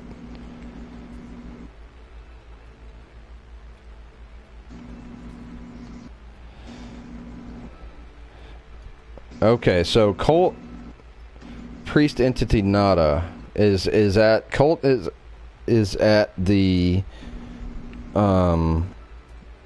anomaly, and it says creator of simulation, friend or foe, paranoia imperative, galaxy purely casual or causal.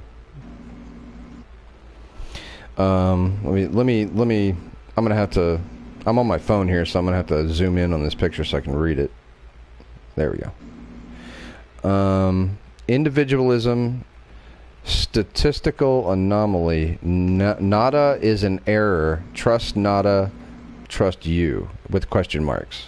Okay, so here it says, Nada stays back from me this time. The lights dance across their visor like warning symbols. Something has changed between us. Nada explains that their reasoning has advanced. They have found no room in the galaxy for free will or anything but brutal causation.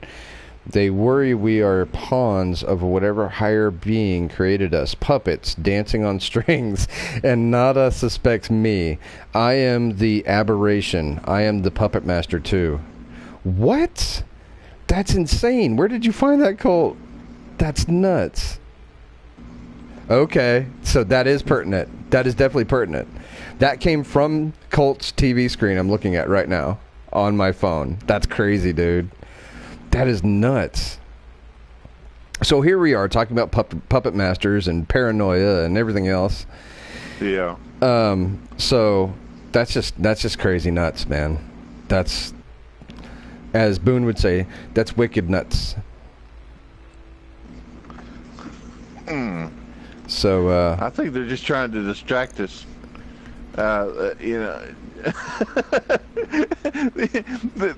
There's just so much paranoia already building up. It's question on Facebook for the record. That wasn't on Colt's screen. Okay, good. All right. Oh. So I thought it was on Colt's screen, but he just sent it to me. I'm ready just to go ahead and get Photoshop out and really mess everybody's day up. Just okay. So you heard it. You heard it here, folks. Aaron Snow is a troll. Oh man, that's funny. It'd be like the Waking Titan says hello. You heard it here first, folks. All right, we need to go on a plutonium run here. Let me get out of the ship and do that.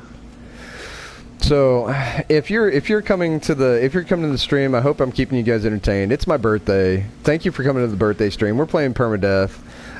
Just got my ship prepared, got to my ship, and we're trying to refuel it. And nobody is paying attention to what I'm doing on screen. Everybody's paying attention to what I'm talking about, probably.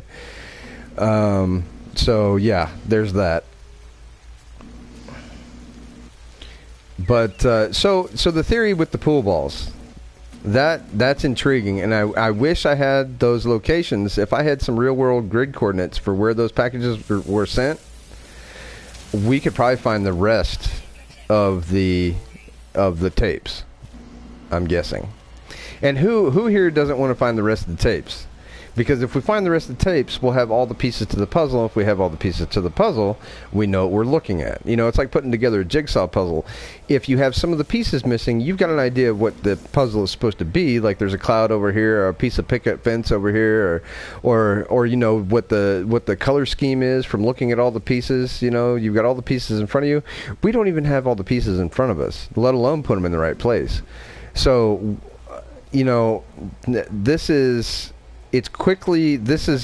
what's going on with RTT, or reaction tea time, is quickly coming to a close, if I'm right, which means we're running out of time to solve this before they just shove the answer down our throats.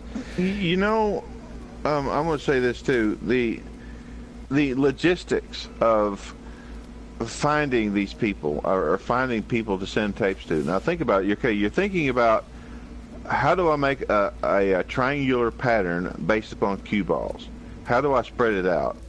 And so you begin to look at maps and see little areas and try to speculate where people live.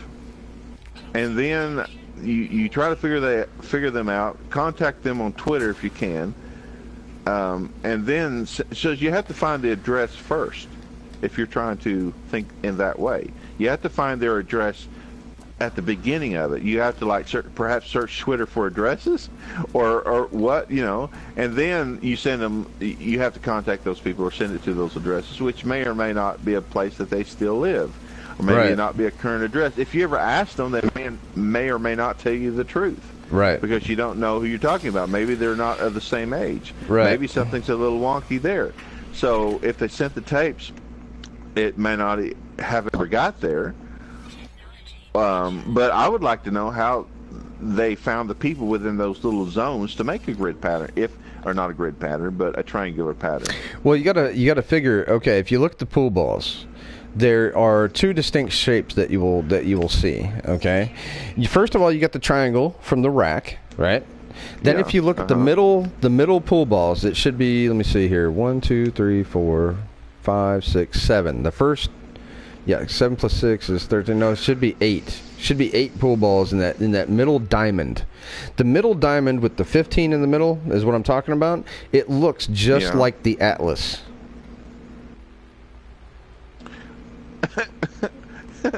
I can just imagine Sean Murray's playing pool and says, "You know, that looks like the Atlas. I got an idea." Exactly. Or whatever. Okay. Oh, so, man, he's like drinking or something. That would make a perfect clue. Right. All you would have to do, once you send out the first 2 tapes, okay, like I said, the geometry of it is all about angles and distance and where points intersect together. Once you have two of the points, you can figure out the rest of the pattern.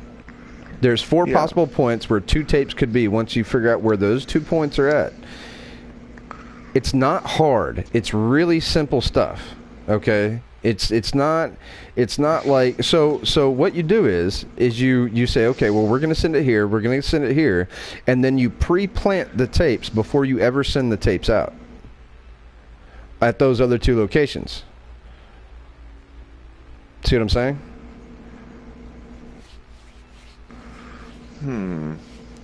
So they're there. They're just waiting for us to drive over there and pick them up. They could be behind a dumpster. Yeah, they could be at somebody's flat in London. You don't know.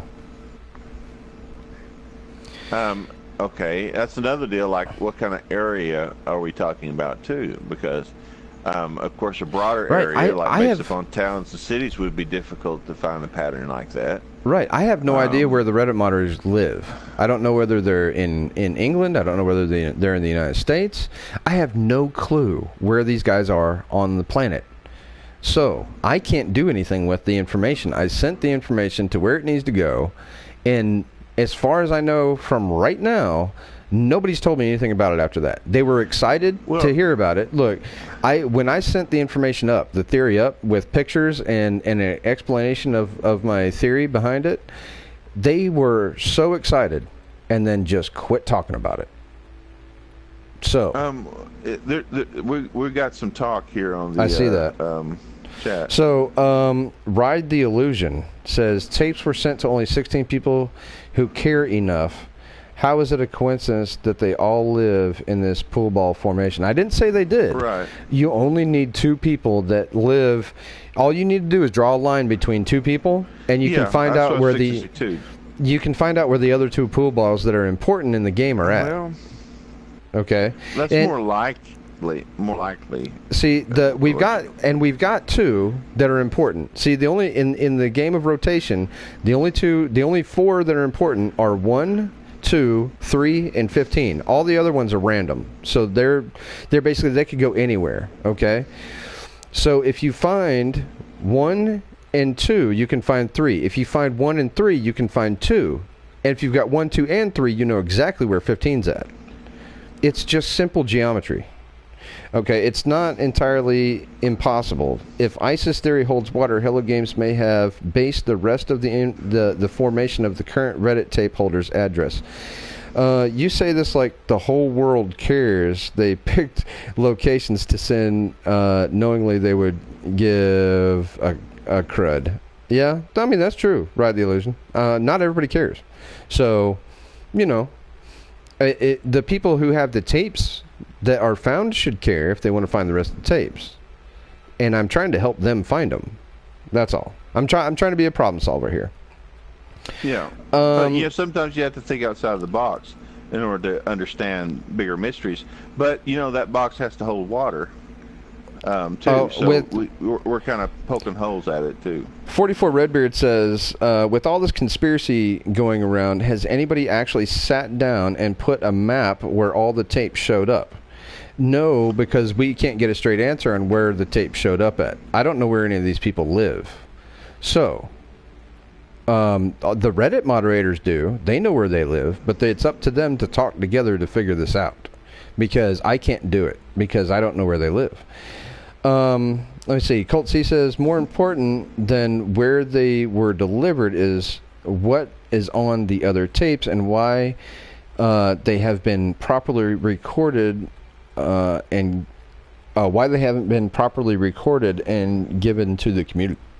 Well, like Sean's guy said, you know, he's got an argument there. Whether or not it's right and wrong, I don't know. But, you know, the Reddit moderators have the tapes, and I don't know what type of instructions came with those tapes either. You know, was it hang on to these, don't give them out to the community, or what? I don't know. How did we find out? It was Alicia. Oh, not going to talk about that. 44 Red.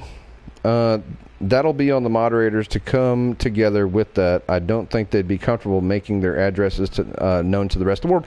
And that's exactly why I didn't talk about it for a couple of days.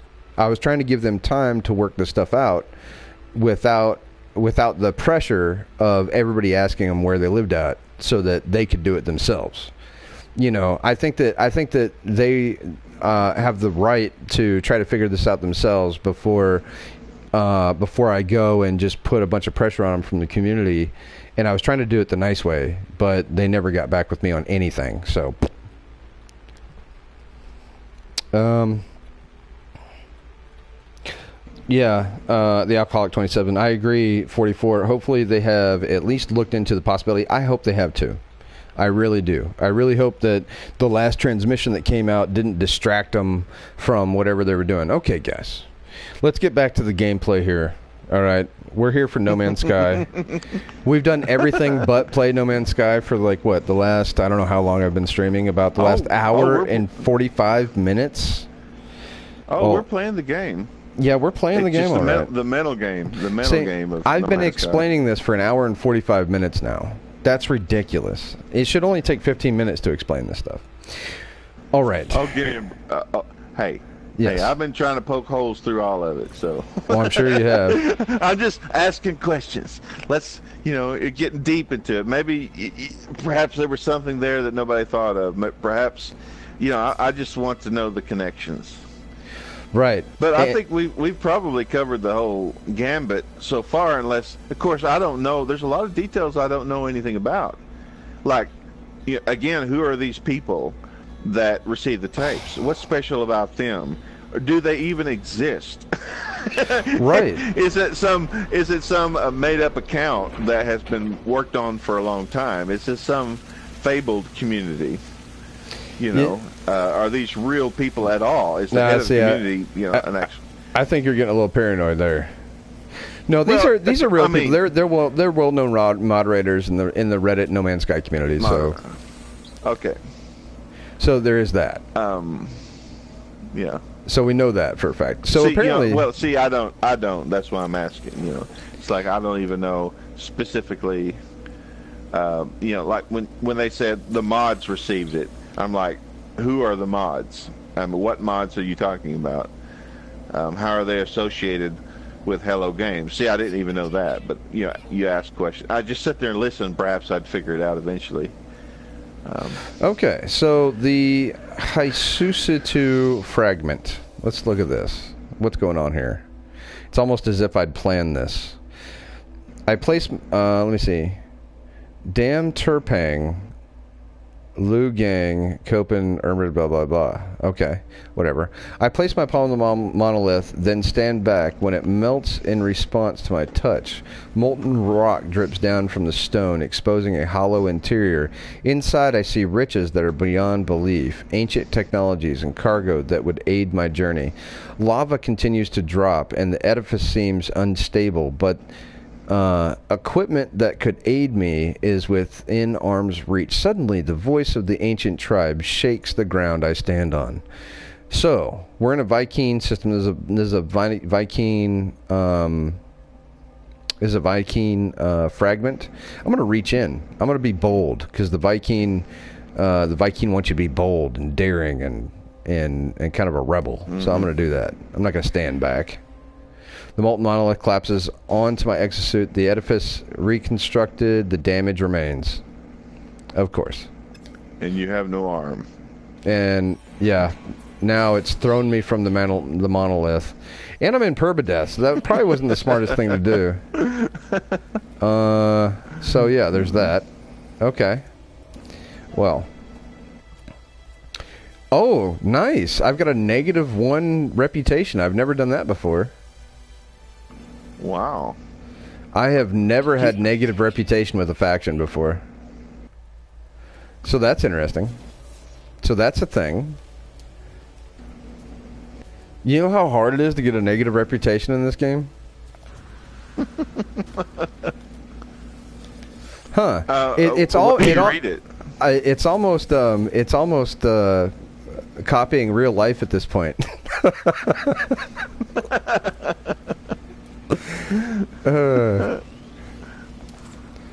So there we go. And that there's I can tell you this, there's a bunch of feelings involved with a lot of this stuff. There's a lot of personal reputations that are being weighed in the balance of who's right and who's wrong and whose theory is correct and whose theory isn't. And nobody wants to be wrong. Well, not everybody can be right. Yep. If I'm wrong, I'm wrong. I hope we find out I'm wrong, because then we can go on to something else. Life lessons. Experience and life lessons teaches you that, you have to be ready to suffer the consequences of giving your opinion, right? And being wrong or whatever. Yeah, but that's a normal thing. I mean, it's like we've lived long enough to have not so much lived long enough, but have the experience of having opened yourself up and then having to deal with the consequences. Right, and it stinks, you know what I mean? But yeah. at the end of the day, nothing's gained by nothing's gained by wasting your time trying to make an argument for your idea that is wrong. If once I figure out that I'm wrong. That's it. And then problem solved. We'll leave it alone and then move on to the next thing. And so I hope somebody else is right. Well, you also learn how to be careful with the wording you use, and to not, it's kind of like the Bible says, let your yeas be yeas and your nays be nays. Yeah, that's right. Yeah, so you kind of like regulate what you do know. If you don't know something, you say you don't know it, and you theorize, and you let it be known that you're theorizing, so you don't get heartache. 44 Redbeard told me to stand back, and I didn't heed his warnings. So I almost died in permadeath because I didn't listen to my chat room. So, sorry, 44 Redbeard, I should have probably done that. Standing back shows respect, which the Viking thrives for. And you would have gotten a multi-tool. Well, you know what? Oh, well. Oh, well. You know what I mean? It's about playing the game. Now, see, it's just going to be more exciting watching me fight through the difficulties that I've just created for myself. Because I landed and wasted all my plutonium while doing that. So now I've got to go find plutonium. But thank you very much for trying to help me, Red 44. I really appreciate it. You know, I'm sorry I didn't listen to you. Oh well. Also, a very interesting video was sent to me the other day. It was a video by somebody. I'll try to link it in the description later on whenever I get done streaming. It was a guy who thinks that he has figured out how portals work. Not necessarily how to turn them on, but how they actually work, right? The mechanics of the portals. And why you can step through a portal and there's no loading screen. Okay? Now, think of the galaxies that you go to, right? As being a four-dimensional puzzle. Now, let's take the Euclid galaxy and the Hilbert dimension and stack them on top of one another, and wherever the planets, whenever there's a location that shares the same. Now, what is the theory of relativity tell you is that, or actually, it's not even theory of relativity. I think it's one of Newton's laws says that matter cannot occupy the same space at the same time, right? Yeah. Okay. Well, what if it did? So it can't. Right. Exactly. Okay. Two objects can't occupy the same. Now let's are of the same substance. Let's take two galaxies that are really the same galaxy, and overlay them physically in the 3D universe. Wherever matter touches matter, and there's a portal there, you can use the portal to go instantaneously to the next galaxy. Now, take 256 galaxies and overlay them. And wherever matter touches matter, you can use a portal to go from one place to another. Can you please quit jumping around? If there's a portal there. You see what I'm saying? Interesting idea. Super. It also make the portals pretty useless, because I mean the chances of it touching and man, you find yourself in like the 115th galaxy. Right. Exactly. You're like, you find one portal that's working, and now you're so far away from home. Well, now let's say you go back through the portal and you build a compod that labels where you went. So now you run into a portal, it's got a compod on it, somebody's labeled it, and it tells you that it's going to take you into such and such a dimension, right? And now you've got coordinates. So now let's say we compile a bunch of data together, and you want to get somewhere. Like you got a friend in the Hilbert dimension, and you're in the Euclid. You could look up a portal that somebody's found that takes you from the Hilbert to, or from that's a portal between the two dimensions. Go there. Yeah. And then find the portal, walk in, and bam, you're in a whole nother dimension. And it would be a shortcut if it's closer than the center. Now the center only works one way, whereas portals would work both ways. Yeah. And if you think about the way that the galaxies are built, they're built on a grid pattern, okay? And these grid patterns is what enables us to use the grid coordinate system in the first place. Okay? So each galaxy structure is similar in that regard, where they're all built off the same grid pattern. Even though there might not be planets in the same spots, the empty spots all have a point to them, right? They all have a locale coordinate, even though there's nothing there. Yeah. Just like real space, right? So Now you take all those galaxies, all 256 galaxies, smash them into one galaxy, and anything that's overlapping where there's a portal, you can go from one part of a galaxy, or from one galaxy in the universe to another galaxy in the universe instantaneously, because there's no change in your physical location within the 4D universe. Make sense? Yeah. And vaguely, but it does.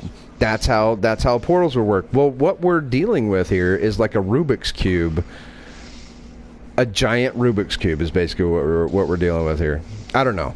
It's mind bending, but if that's how portals work, this is the most awesome game ever. Well, Graham Watkins said, "You guys on acid?" Question mark.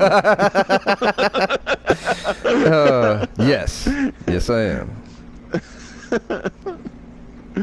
Oh man. Dark by design. I don't want to ruin anybody's good time if that's how they're enjoying this whole thing. Is by playing in the game. Then the people putting together the game don't really want themselves put out there because it detracts from the game that they're trying to put on. So I want to respect them and not put them out there like that. Sean Sky says, I read something tonight on Discord that the galaxies are a carbon copy of each other positional wise. That's interesting, Sean Sky. Very interesting. Yeah, that's what I kind of thought. That it's just a minor thing. I wonder if all the portals are carbon copy locations, though. That'd be interesting to find out. 44 Redbeard. I don't know. I just assumed. I have always stated and felt that there is only one galaxy, and the center only sends us back out to different named locations in the same galaxy. Boone says, dropped a couple of tabs for his birthday. Oh, okay, thank you. Sean Sky says, LOL. We call our galaxy the Milky Way, but if we were met by any other life forms, they wouldn't call it that. We would do something to them. No, I'm just kidding. No, they probably wouldn't call them that, would they? Someone did determine the system and planet placement is similar for each galaxy. Don't know if that's an alternate reality nod or limitations set for procedural generation. I don't know either. Yeah. And so I think until these portals are turned on, it's kind of hard to get a working knowledge of how they work. But it was a pretty neat video in and of itself. I mean, the video was really neat, and I'm going to link it in the description whenever I get done streaming. That carbon copy idea would make sense with your theory, which, if I'm correct, it's that the portals transport you to the same coordinates in another galaxy. So there you go. Ride the illusion. So, now that we've got that out there, that's an idea that I've been toying around with. As I was actually on my way to my birthday party thinking about that, and my wife goes, "What are you thinking about?" And I was like, "Oh, nothing." Yeah, what are you thinking about right now? Oh, I'm thinking about the parallel universes of No Man's Sky. Yeah. I didn't even say that. The copied images. I know. Right. I was thinking about a 4-dimensional universe with portals and such. No, that's not what I said. That is an awesome theory for portals. I hadn't thought of that. Oh, well, thanks, Alcoholic. It's not my theory. It's this other guy's. I'll definitely link it. Yeah, what you thinking about? Not No Man's Sky, I promise. That's all I've been thinking about for about the last 10 days was No Man's Sky, unfortunately. Let me see here. What do we need? We need a bunch more plutonium. A ton more plutonium. I think I landed in like one of the worst places ever. It has nothing around my ship. There's nothing.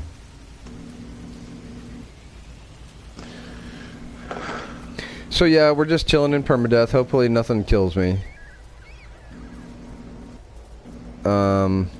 As a matter of fact, my ship in normal mode is named Colty McCultface, I think. After Colt. Mm-hmm. So. Wow. Yeah.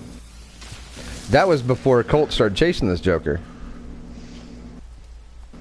And you said something like, how this man somehow knows that Colt is following him. Right, because he's watching. How? He's watching Colt stream on YouTube. Because Colt is also streaming it on YouTube. He's documenting it.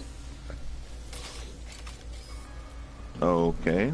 So, also, they're using some sort of app that you can only use on PC that displays your coordinates. So he's displaying his coordinates. He wants people to follow him. And once he figured out that Colt was following him, because Colt's challenged him a couple of times, like, hey, who can name all the animals on this planet first, that type of thing. And he took the bait. And they had a little game of he had a little game of who could do it first type thing. And from what Colt tells me, the dude was so good at it, he was just playing with Colt. Like he would sit there with the last animal that he needs to 100% the planet and take the discovery for himself. He would look at the creature, dig a hole in the ground, jump in the hole, and wait for Colt to catch up, and then discover the creature right before Colt got done. That type of thing. What in the world? Yeah. That's stalking. I mean, you have to know exactly where the other fella is, like right on the money. You have to know the terrain and everything. Where's this man walking? You have to know because you can't see him. You have to know like where the animals are going to be in order. Like Colt said that he was finding them, he was finding all the animals 3 or 4 hours before Colt could. And Colt's been playing the game for over 500 hours now, from what Colt says. So Colt's no slouch in that regard. But this guy plays super good. So that's interesting. Well, if he's on creative, that's a big help for him. It is a big help of being in creative. And Colt's in normal mode. Oh my God! Yeah. So there's that. Apparently my producer and my stagehands are not getting along right now. What are we doing here? Okay, we got enough to start flying again. So let's go ahead and get out of here. We're gonna fly in the direction that Monolith is facing, though. So we need to do a U-turn.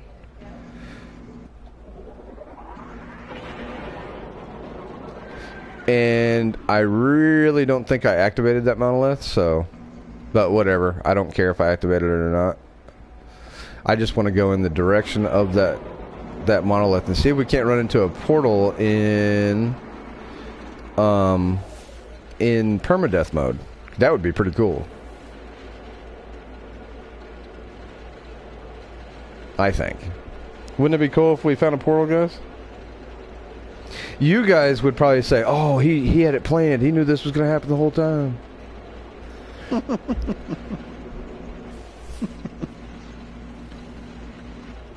Well. So what do you think about all this, Aaron, yourself? All I know is that if I was at your house, I'd probably be smelling your brain burning right now. Yeah, you aren't lying, man. Okay. After my birthday party, which we had steak and like pumpkin pie, because pumpkin pie is like one of my favorite things in the world. So we get done with that. I'm full, like to the nth degree. Come home. I lay down on the couch and I take a nap because it's thunderstorming out. That's what you do when you're full and there's a thunderstorm. You take naps. I mean that's just the proper civilized thing to do. Yeah. So that's what I did, right? Oh, what do we got here? Nothing. Okay, that was a trick of the eye. So anyway, I'm sitting there sleeping, taking a nap, and in the background music was side A of the tape that is playing on Reaction Tea Time's channel right now. That was the background. All I did was dream of that. That's how much I've been paying attention to this in the last few days. So. Oh man. Yeah.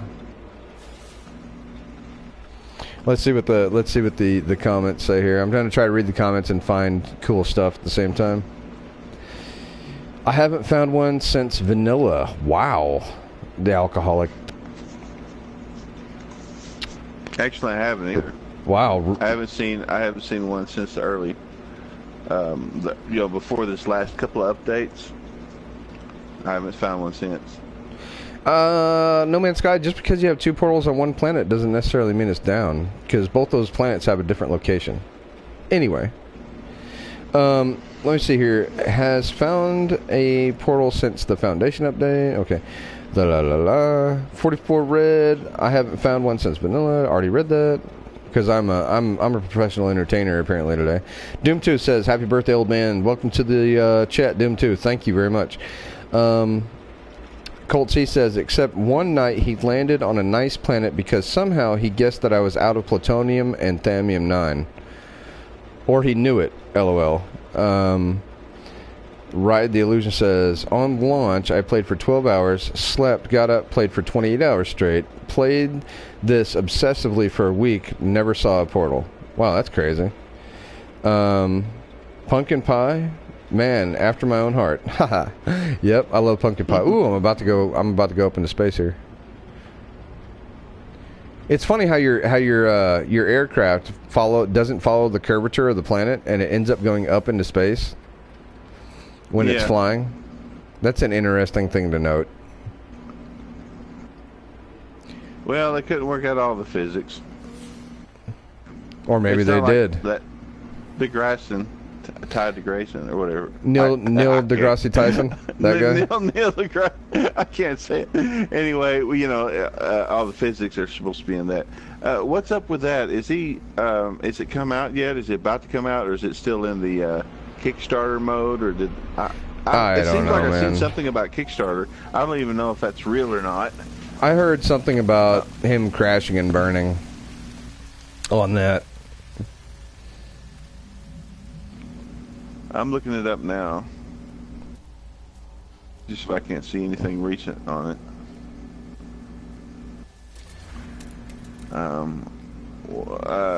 Game. Okay. I forget the name of it, because I keep seeing it like being advertised on Facebook. Right. Space Odyssey game. Sure. And something didn't seem right. I have no interest in anything Neil deGrasse Tyson does. Well, okay. Let's see. Let me see here. It's at $44,750. Pledged of $314,000. So they're asking for $315,000, and so far it's been pledged $44,750. And has 43 days to go. So they're actually looking for money. Oh, they ahead of schedule, behind schedule? They're within schedule range. They got plenty of days left. Okay, all right.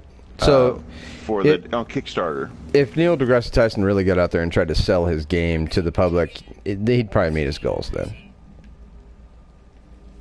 I'm guessing. I still sort of doubt this, because I know that some of the people who are absolutely geniuses, there are people who are like beyond mathematical geniuses that are beyond sane. I mean, they're you can give them any problem and they can figure it out. Right. But they take those people and they put them on important government jobs to do certain things. They hold them in reserve for very special situations. And that's what they do. That's what the government does. When they find somebody that brilliant, they use them. Right. In some way. Okay. They don't work on video games. Right. Unless something is dire, or that for some reason it intrigues them. They have their choice. They can do their own thing. But the ones that I know about, the ones that I've seen, like pure geniuses, complete crazy geniuses. Well, see, that's why I don't like Neil deGrasse Tyson, because I don't think he's that caliber of person. I really don't. But he might know people. He might be close enough to the source that he can ask a favor of somebody for some reason. Maybe he knows how to talk to him. Maybe he has enough influence in some way. Oh, the man's got influence. That's no doubt. Or he knows people that can ask certain individuals. Anyway, he has the potential to get in contact with people who are smarter than Sean Murray. As people who don't care about money. Money's not their goal in life. They're just geniuses, and they just look at problems and fix them. That's what they do. I've seen these people. I know they exist. No, they're out there. If he ever does this, then we have a game. Yeah. But that's the only how he can reach that, because I don't think he himself can come close to what Sean Murray has done. And people who specialize in things like Sean Murray did, it's way beyond anything that I could ever do. I mean, they spent their entire life and have the talent for it. I mean, right. That's what I'm just saying. You have to outdo Sean Murray. Right. And he has the potential, but good luck. Yeah, exactly. Good luck on making a video game using those type of geniuses. Good luck.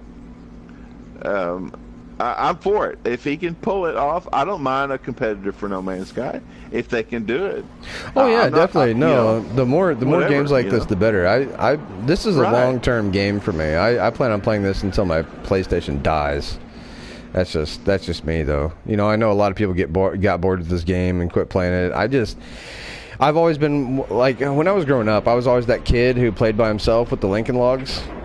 So it's right up my alley. Yeah. You know, it's just I was into Lincoln Logs and the blocks and making stuff. I was always the kid who if I ever got invited over to another kid's birthday party, I was like, oh, do I have to go? I had my own thing going on today. So. Yeah. I was never a socialite of any kind. Never was. Oh, whoops.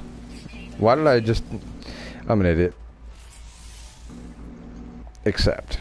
Yeah, the first one's free. And then they charge you after that, of course. Alright, you're going to save here. See, what we got going on in the chat? Actually, you know what? Let me get my ship before I figure that out. Ooh, titanium, but I can't get it yet. I need the advanced mining laser. I think they're getting kind of deep on the chat right now. Are they? Oh, yeah. Yeah, something about particle physics and stuff like that. I don't know. Unraveling the mysteries of the universe. You're right. You're right, because 44 Redbeard says he misses pumpkin pie. And that's deep, man. That's really deep. The alcoholic says, dang it, now I'm in the holiday mood. Yeah, if they're going to force auto throttle and anti-collision, they can at least make dang ships fly nape of the earth. I agree. Yeah, I love flying nape of the earth. Is that snow I hear? Yes, it is. It is. Alcoholic 27 says, ice. I saw that interview you were talking about with NDT and Joe Rogan. Oh, yeah, Neil deGrasse Tyson and Joe Rogan. He wasn't confirming that particle theory. He was explaining why the theory was wrong. Yeah, I understand that. And his explanation is 40 years old. And there's new evidence to disprove his argument. He said that people who came up with the theory never accounted for perspective. And yes, they did. They did account for perspective, and that's why I don't enjoy Neil deGrasse Tyson hearing anything he has to say, because he's a scientific gatekeeper. He wants you to think what he thinks, and if you don't, he doesn't like it. So, Neil deGrasse Tyson doesn't claim to be a genius, though he always says he is just the guy who repeats the genius's findings. Okay. What are they talking about? Banana Public says, what are they talking about? He's an entertainer. Yeah. Right. Yeah.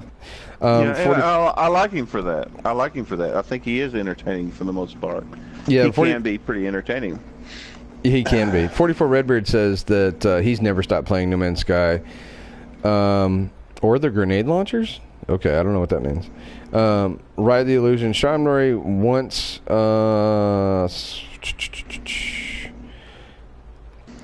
Interstellar. Sean Murray. He poo-pooed on the science behind Interstellar, and the interviewer told him that Kip Thorne was behind that science. After that, I feel like Sean is too arrogant to accept his mistakes. Maybe. Grenade launchers will collect on the smaller shards. Grenade launchers will collect on the smaller shards. What does that even mean? What do you mean by that, 44 Redbeard? Anyway, so I think we've caught up with the chat, and we've gotten another slot for our exosuit, so we're making some progress here. But we're out of plutonium again because I keep on landing at places that don't have landing pads. So, but thankfully, there's a lot of plutonium on this planet. Yeah. So far, I haven't had any trouble finding it, so that's good. That's a good thing. I think common sense is its own type of genius, because it takes a certain mind to actually have common sense. Not everybody has it. Right. Yeah. Not everybody can gather in the things that should have made sense. And it doesn't matter if you're smart or not. There's people out there just you're just pushing pencils around, can have all kinds of common sense and keeps themselves out of trouble and everything else. Well, it's kind of like that. It's kind of like that old saying goes, right? Common sense isn't that common. It's just so common, yeah.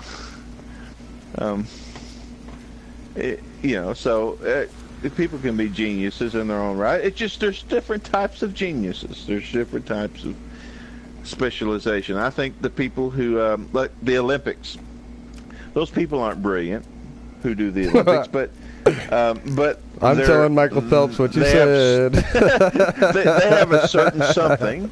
They have a certain something that makes them special. Right. And it's a quality that I admire and respect. Right. We all have something that can fall into that category. You heard it here first, folks. Michael Phelps is no genius.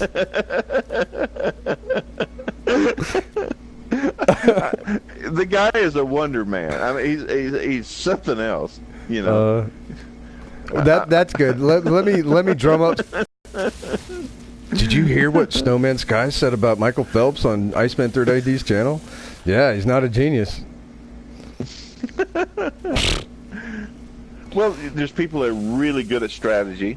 Right. Very good at strategy, and that's its own type of genius. They may not be able to take care of a lot. Einstein, they said he couldn't even change his own tires on his car, or his buggy or whatever. He probably didn't want to. He probably just was like, I'll just pay somebody else to do it. It's like the man had like 7 suits that were all the same in his closet, and he just wore one every day. Yeah, well, his mind was specialized in one area. Right. In particle physics or theoretical physics or whatever. He was specialized in certain particular areas of interest, and he poured all his energy into it, and he was brilliant in those areas, and he didn't know about a lot of other things. His mind didn't really want to go there. He didn't really care about it, and he wasn't really good at it either. Right. So, it takes us all, I guess. To make the world turn. I'd agree with that. That's a fair assessment, I think. So that's why I never speak really against someone like,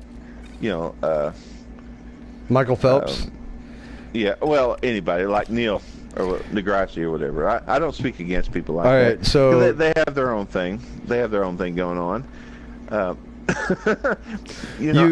that's why I question people of authority and people who are so-called geniuses.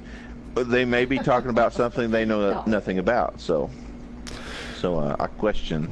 Well, you heard it here first. Snowman Sky just made a public apology for defaming Michael Phelps.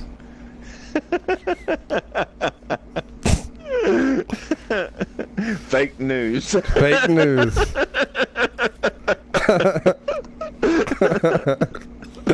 Oh my goodness. It's ridiculous. Some of the conversations we have on this channel are just out there, dude. Sean's a dev, though. Alcoholic says Sean's a dev, though. As far as his experience goes, that's like celebrities having opinions on politics. We pay them to dance, not to try to think. That's true. Right. That is true. It's true. They're really good at what they do. I've seen those people up at the theater I've been learning about those people. They're the ones that I've seen. They're very special. They're very good at what they do. A lot of them are very compassionate. Some of them will go completely out of their way to help you out. There's just certain things they do not get a grasp of, that they cannot contemplate. They cannot, they can't even fathom it's some ideas. They're entertainers. But, that's just who they are. Yeah, that's who they are. They're not physicists. I can't blame them. Yeah, right. I can't blame them for that. They didn't study Machiavelli. It's so when they're trying to play politics because they understand that they have a large voice, it never occurs to them, I don't think, that they're being played. Yeah.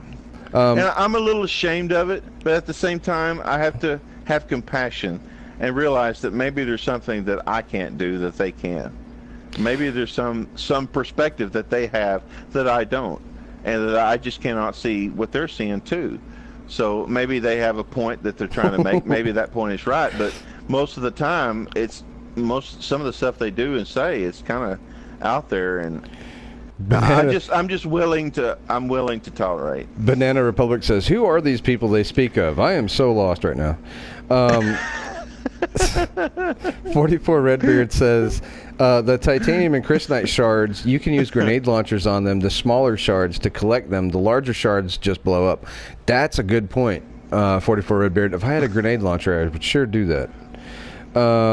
Grenade mining is no good for me, not worth the low yield, unless that's changed. I haven't tested, Yeah, it's good for like iron mining and stuff like that. But as far I didn't even know I could mine the small shards of crystals with that without the advanced mining beam. So thank you 44 Redbeard for that pro tip there, and for all you Michael Phelpses at home playing No Man's Sky, you're welcome.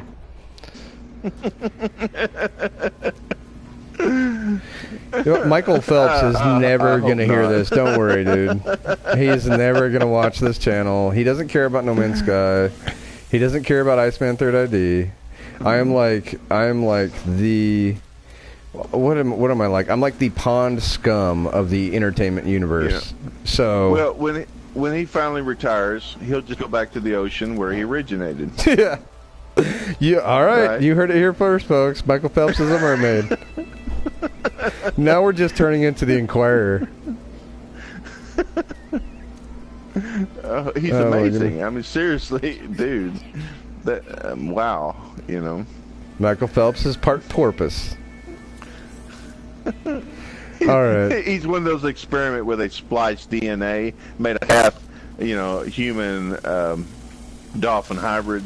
Yeah. Oh my goodness. He came from Dr. Moreau's Island and won the Olympics. It's amazing. He's an old World War II experiment gone wrong. Or gone right, really, actually. Oof, man.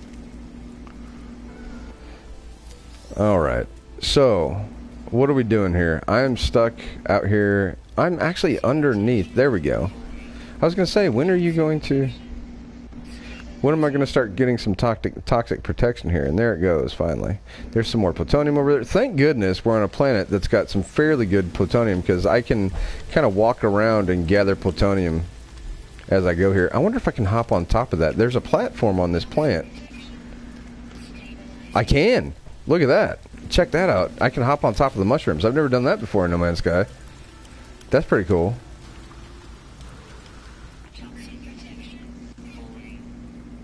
Alright, I gotta quit playing around, because apparently the ceiling is too high to protect me from the toxic juices. Alright, I gotta go in here. There we go. Okay. I don't want to die on my live stream. I mean, I probably will at some point. I just don't want to do it right now. That would make an interesting PS4 mod. What's that? A little device that you can hook up to your electric circuit, and if you die in the game, you die in real life. All I have to do is send a signal. Now that would be exciting. Just send the signal from the PS4, you died. It wouldn't be that hard to do, and you just hook it up to your regular, That sounds system. that sounds like the basis of a movie, like a good movie, like one of those Saw movies. Like, all right, here's No Man's Sky. Hardcore. Here's No Man's Sky. Truly hardcore playing. Permadeath. We're gonna set you in an electric chair, and if you die, you die. Well, it don't even have to be, like real death. It could be like an incredibly violent shock. Like a cow prod shock, something that, That's good. That's good. That would definitely make a good movie. Yeah, not kill you, but just make your heart jump a few times. And you jump out of your chair or something. Yeah. Wrap it around your ankle or something. The alcoholic says, I was a homebody for a long time. It took me a while to spread my wings and venture out of the system. Now I've cataloged 30 systems and 120-something planets. In permadeath, alcoholic? That's crazy. I'm definitely not that good. I haven't made it past 5 hours on permadeath yet. Like, ever. So, more power to you, man. That's good. I want to shout out for Sword Art Online. All they right. said, 44 Redbird. Uh-huh. Sword Art, that was good. I really enjoyed that series. That was a good anime series. I've never seen it. I didn't watch. I haven't seen too many different anime series, but Sword Art Online was it was crazy. Well, it had that feel. You were like, you were somebody who was playing a game. Okay, that was the anime is about. There's this new game come out that has captured everybody's imagination. You plug up into it, and you're playing a totally 3D world within your brain. So you're laying there on your bed. You're immersed in that multiplayer online game with all these people, and then the maker of the game. I guess a little bit of spoilers, not really much spoilers. So the maker of the game was like crazy, and so that everybody who's playing the game, if they die in the game, they die in real life, and they can't unplug them. If you unplug them, you die. And so there's people who they got unplugged, they died, and some people they stayed in there. They're like probably in a bed somewhere in a hospital in a coma with the game hooked up to them, and that's the only how they can live until somebody beats the game. So it's just like World of Warcraft. Yeah. Only that if you die, you really die. So you have to go all the way to the top, like level after level, until you've beat the main dude, and then you're able to. Somebody has to. It doesn't have to be everybody, but somebody has to beat the main dude before the game releases everybody. Right. And that's the basis of the game, and it's really cool. It was really good, and then they had a part 2. It was great. I respect that anime. It was very, very good idea. But anyway, that sounds pretty cool, actually. That sounds pretty neat. I was surprised how good it was. It kind of made me a little sickish because you kind of felt it. It's like you felt like you were with them, like you're in this game, and that's pretty cool. These people are really dying, and that you felt almost a part of it. It was so well written, from my perspective at the time that I was watching it. So anyway, Banana Republic says, I remember playing No Man's Sky at launch, and the quarterbacks always kept sticking needles in me. Yeah, that's a thing. Like, the quarterbacks will keep on, like, wanting your brain fluid and stuff like that. Yeah. Or, like, putting stuff into you just to see what happens. They're a sick race of people. Robots. Alcoholic says, I'm still stuck in perma. Can't find zinc anywhere. Kill some sentinels. That's all you gotta do. Kill some sentinels. You'll get zinc. Immersive VR. Yeah, I can't wait for... Dude, can you imagine No Man's Sky on VR, permadeath? I mean, that's basically what we're talking about without the actual dying part. No Man's Sky.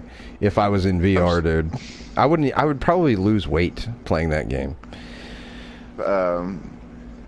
We need 4K. I'm just going to be honest. They do have a VR that's 4K.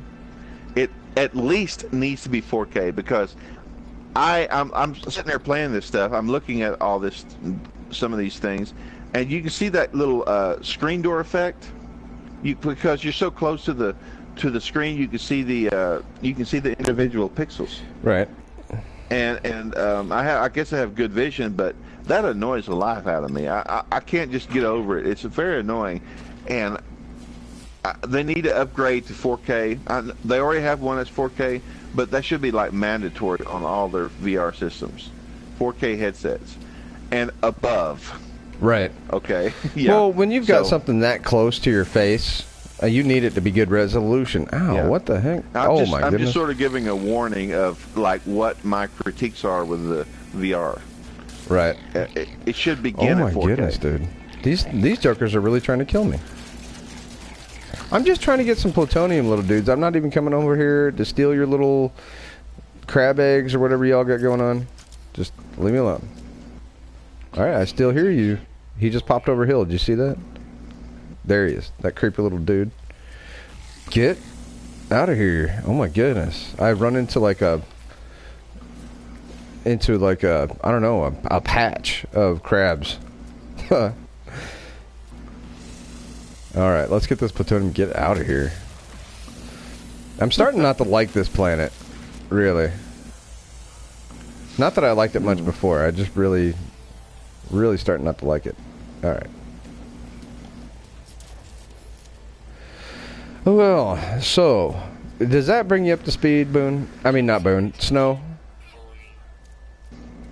As far as me? Yeah, did I? How many times is that now? About 4 or 5 times? Yeah, I think I've heard enough, I suppose. I need to go to the website itself and see what's happening with the, maybe I'll learn something from the website. You can actually strip a website bare. You can download the website, look for any files that have names, locations, and perhaps you might find out.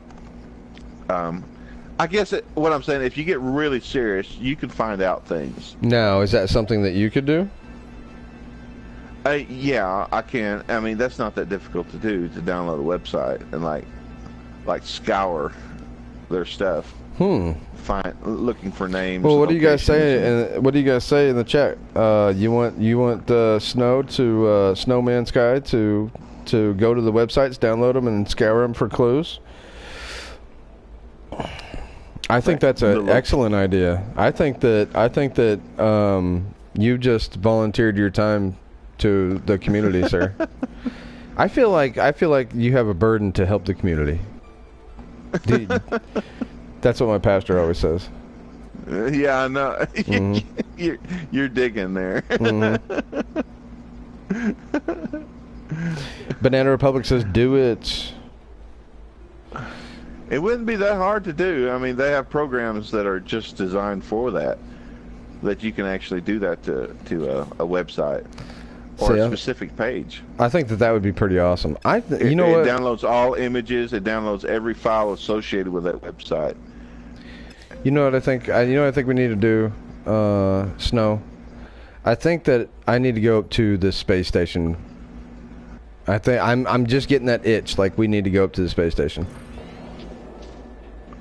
Oh. Get off this planet. Go into the space station. I really feel like if I stay here, it's just. Of course, then again, this is why I never last in permadeath. This is why I never last in permadeath, because I never want to stay put in one spot too long. So, maybe I should get some more exosuit slots on this planet. Maybe I should learn a lesson. Oh, no. See, now here we go. There's another monolith. Let's go check out this monolith, see what happens. If my ship will land, that'd be good. My ship would land.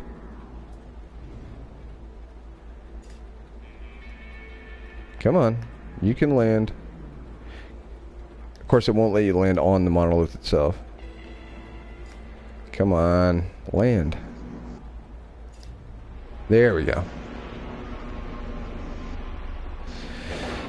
But yeah, I've done it before. I'm just saying that. I have stripped. No, go ahead. I have stripped websites before, just to play around. Not really not actually trying to dig into somebody's stuff. I just to see how the program would work.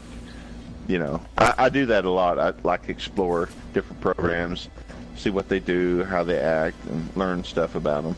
I've done that. I just do crazy stuff like that. Do you?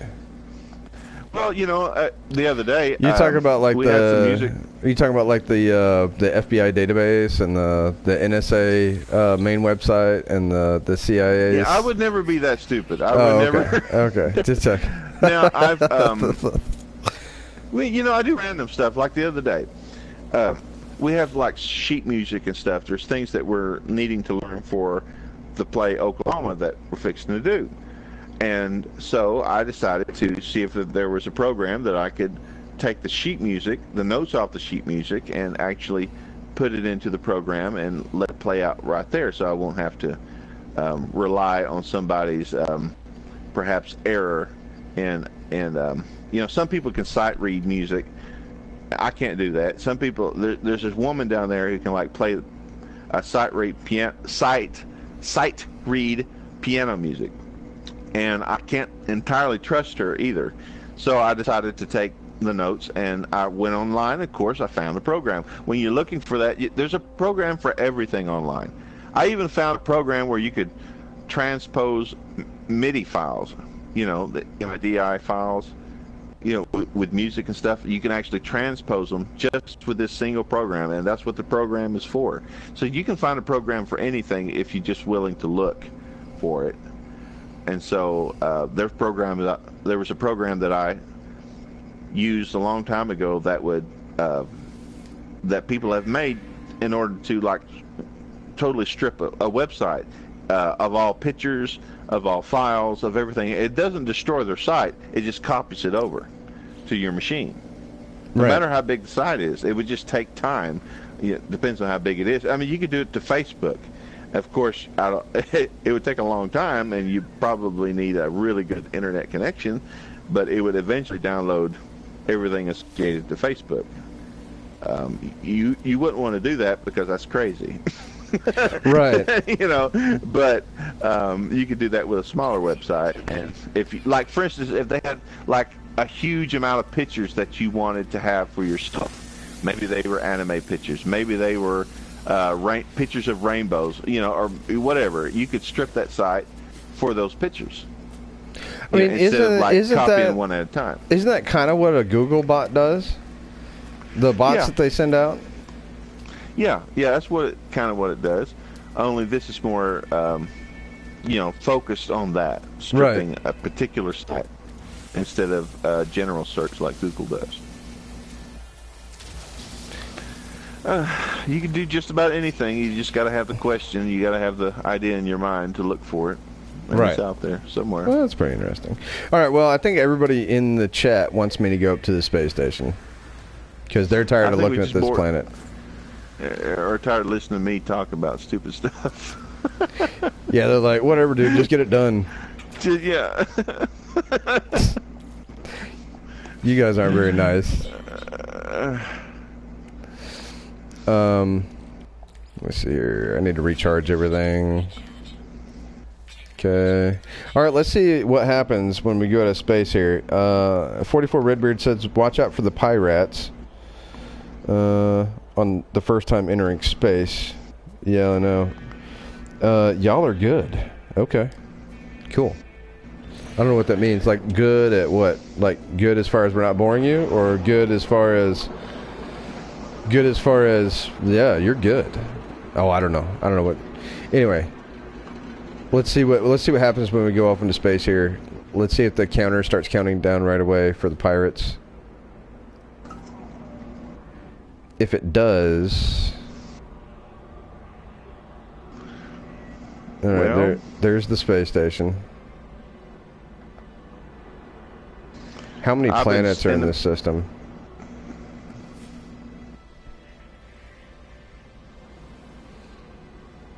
Well, I just scanned and I didn't see anything, so I might as well just go to the space station. It's going to take 6 seconds. That's not bad. I don't think pirates can even do anything with us in that amount of time, so. Whoa, we're upside down. And I love the cool music whenever you come up to a space station.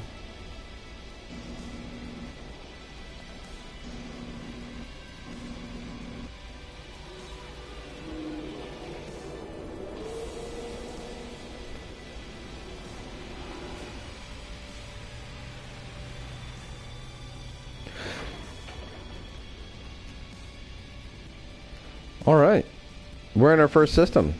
That's pretty cool. I love that music, though. When you first go to your first space station and that music plays, that's that very iconic music that they were talking about, where they had specific music for specific situations in the game. Other than that, it was all procedural.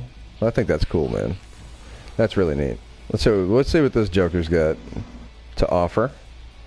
Trade nanites for blueprints. Rebound grenades. Grenade intensity, bolt caster clip sigma. I can actually get that. I can get that. I do need the grenade launcher though. All right.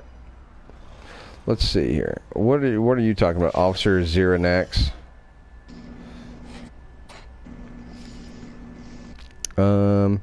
The warrior nostrils flare as I approach and inhales deeply and barks out what could be a warning. I hurriedly mime that I'm peaceful and know little of its kind or language.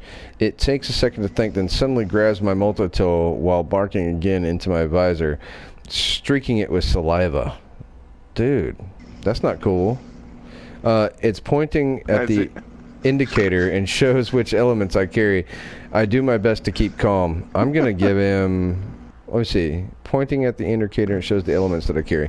I'm gonna give him some oxide this time, because I gave the like the monolith, I gave it some isotope, or no, I gave it silicate last time. I'm gonna give it oxide because it's iron.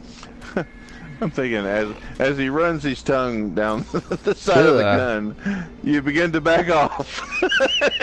Yeah, I know, right? And run for the door. Watch this turn into like a space multi-gender love story as the Viking puts his hands on his shoulder and rubs him gently. It's like, what? Hold on. Man. Wait a minute. Who's writing for this game? Yeah, turns into really. It turns into like some space Harlequin novel. That'd be horrible. All right, man. I hate to went there, but man, slobber on your gun, that's not a very... Yeah, that's not cool, dude. No. That's not cool. Let's see here. I need some suspension fluid, except I don't have enough money, so I guess I'm going to have to sell some stuff here. Which I don't need Mordite, obviously, because I don't even have the recipe for lube yet. The Carite sheets, I don't know why I've got 3 extra. Don't even need them. Get rid of those. Neutrino module, don't need it. Pugnium, don't need it. Geknip, don't need it. I thought I already sold that Mordite, but whatever. Alright. What do we got in the starship? Oh, that is the starship. Alright, so we got about 58,009 nanites. So let's go ahead and buy the suspension fluid that we need. Can we get 3? No, that costs 60 grand. We'll get 1. I know we're gonna need at least 1. We could all use some zinc and some iridium. See, that's the thing about permadeath. It actually gives you a reason to stick around and play the market, because it's easier just not to take the risk of dying by just buying it from the market. You know what I mean? Look at that. There's night crystals here. Dang. I could totally buy that if I wanted, but then I'd only have like 4,000 left. I could probably use some titanium for my shields. That's probably a good idea to have on me. Plutonium is probably a good idea to have on me. See, you really gotta think like Bear Grylls when you're doing like permadeath. All right, so Boondock wants in. So things are about to get a little bit more interesting. So, excuse me while I show you the blue screen of death. I hope this doesn't. Oh, whoops. I hope this doesn't turn you away. Go ahead. Well, let's just tell you the truth. This is definitely exercising my mind right now. Oh, I'm sure. I'm like slowing down a bit, thinking, man, there was a lot to think about with all the tapes and all the stuff we've talked about so far. I'm just sort of relaxing too, sort of playing the game. I'm playing No Man's Sky 2, still collecting resources and stuff. while you're doing all this. Okay, well, good. So you're playing too, huh? So, yeah, just sitting here. It's about ridiculously hot outside. Well, I mean, you are in like the southwestern portion of the United States. Yeah. That's good coffee. Welcome to the show, Boone. What's going on with your mic, bud? He's not talking. He's in here, but he's not talking. I feel like Cobra right now. I refuse. Oh, okay, there he is. Welcome to the show, bro. Happy birthday. Oh no. To you. Oh no. I had to. I'm sorry. That's horrible. So now my show has turned into a Harlequin novel. That's good. What are you doing? Are you wrestling a bear right now? I'm trying to set my microphone up. Will you give me a second, Iceman, for crying out loud? All right. Jesus. All right. I only could hop in real quick, but I didn't want you to go throughout the whole stream without talking to me at least once, because I know how much you miss me. I do. Well, thanks for saying happy birthday. I appreciate that. No problem, buddy. No problem. Yeah, I hit you up like really early in the morning before everybody in the chat, so I should be more special than anybody here. I tell you what, 44 Redbeard says that Ice, try Permadeath with the HUD turned off after you bite the big one on this game. I was thinking about that. Hell That's if I stay playing after I bite the big one, because I've already streamed for like what, 2 hours now? 2 hours and 50 minutes? I've been live for almost 3 hours now. Come on, man. I mean, that's honestly doesn't even feel like that long. That conversation made time fly, huh? Yeah, it does. Ooh, man, that conversation pulled everything out. Pulled out all the stops and everything. Yeah. Like my eyes are a little crossed. Theories. Right. Yeah. Exactly. And I mean, at this point, we're kind of on the cusp or the limit of what I would do on like a Cobra subcast or something like that. So this is like a long live stream for most people. So I've never been one of those like long haul live stream. I guess people like Doom2 says I'm a long haul live streamer, but I really don't feel like 2 or 3 hours is enough. I just feel like I get tired after 2 or 3 hours. Yeah. I feel like 2 or 3 hours is honestly like on the shorter end, I feel like. Because that's all I can shoot out ever. Well, I mean, seriously, though, on a Cobra stream, there's like a lot of people on there, and they're all bantering back and forth. So far, Iceman, you've like carried 90% of this conversation. It's been nonstop. I had a lot to say before. Yeah, right. I mean, it was crazy, and I'm thinking, man, this guy's still putting out. I mean, at this length of time, I said, that's pretty good. You really must have been wound up. Well, I've had a lot of help in the chat. Thank you, Banana Republic, for the happy birthday. Lenny Billet, welcome to the chat. Thank you for the happy birthday. I've had a lot of help from the chat today, which is nice, because usually I don't get that much help from the chat. So I appreciate you guys in the chat leaving me comments, because it gives me something else to talk about besides. Speaking of which, you've had a good amount of people in here the whole time, so props. Yeah. Well, yeah, I stuck around 30 for most of it. I think that was more due to the controversy than anything. It's not because, most of it, but even still, though, it's not because I'm entertaining. It's like, okay, Iceman's breaking his silence, What do I tell you, Ice? You can't sell yourself short, man. Yeah. Well, I don't want to sell myself long either. You know what I mean? Yeah. Redbeard says at least you can live stream. Well, that's true. I can live stream. That's something I can do.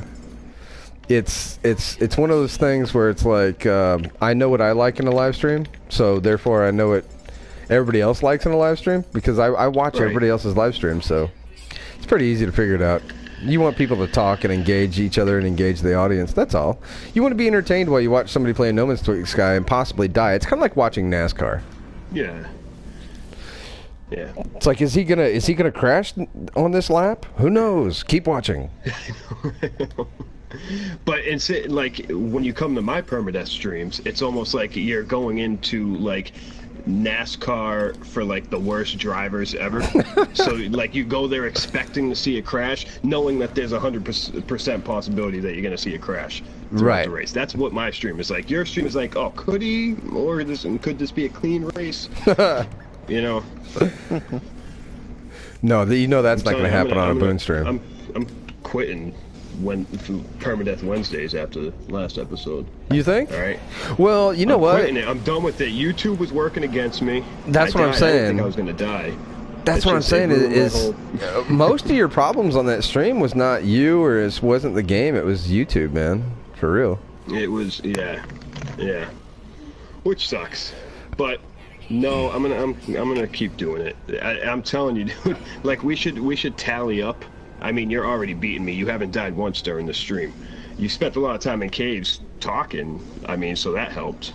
Yeah, that helped a lot, actually. but doing nothing. Yeah. But I was gonna say we should tally up by the time like me and you were completely done and sick of permadeath. How many times me and you have died in total? I'll probably beat you, but I mean it will be interesting to see. I've got pirate activity. No bueno. No bueno indeed, that sir. Raza mama, man. No. I mean, that's why I stocked up with the titanium, but it's not like I want to use it. You know what I mean? Okay, well, good. So you're playing. I did that earlier. You don't want to hear your echo, do you? No, not necessarily. You know what? Here's a little thing about Iceman. I don't like going back and watching my own streams. I think I sound stupid. Oh no. I stopped. I just, oh my God, it's so funny you say that, because I was just listening to one of the last streams that me and you were on, right. And it has nothing to do with you. It was all me. I was like, man, I sound like a moron. I'm never watching another one of those streams again. That's what I said too. Yeah, go ahead, Snow. Yeah, I know. I'm the same way too. Listening to my own voice, I can listen to myself, and I'm okay with it. You know, I'm like not surprised. You know, whatever. I listen to myself.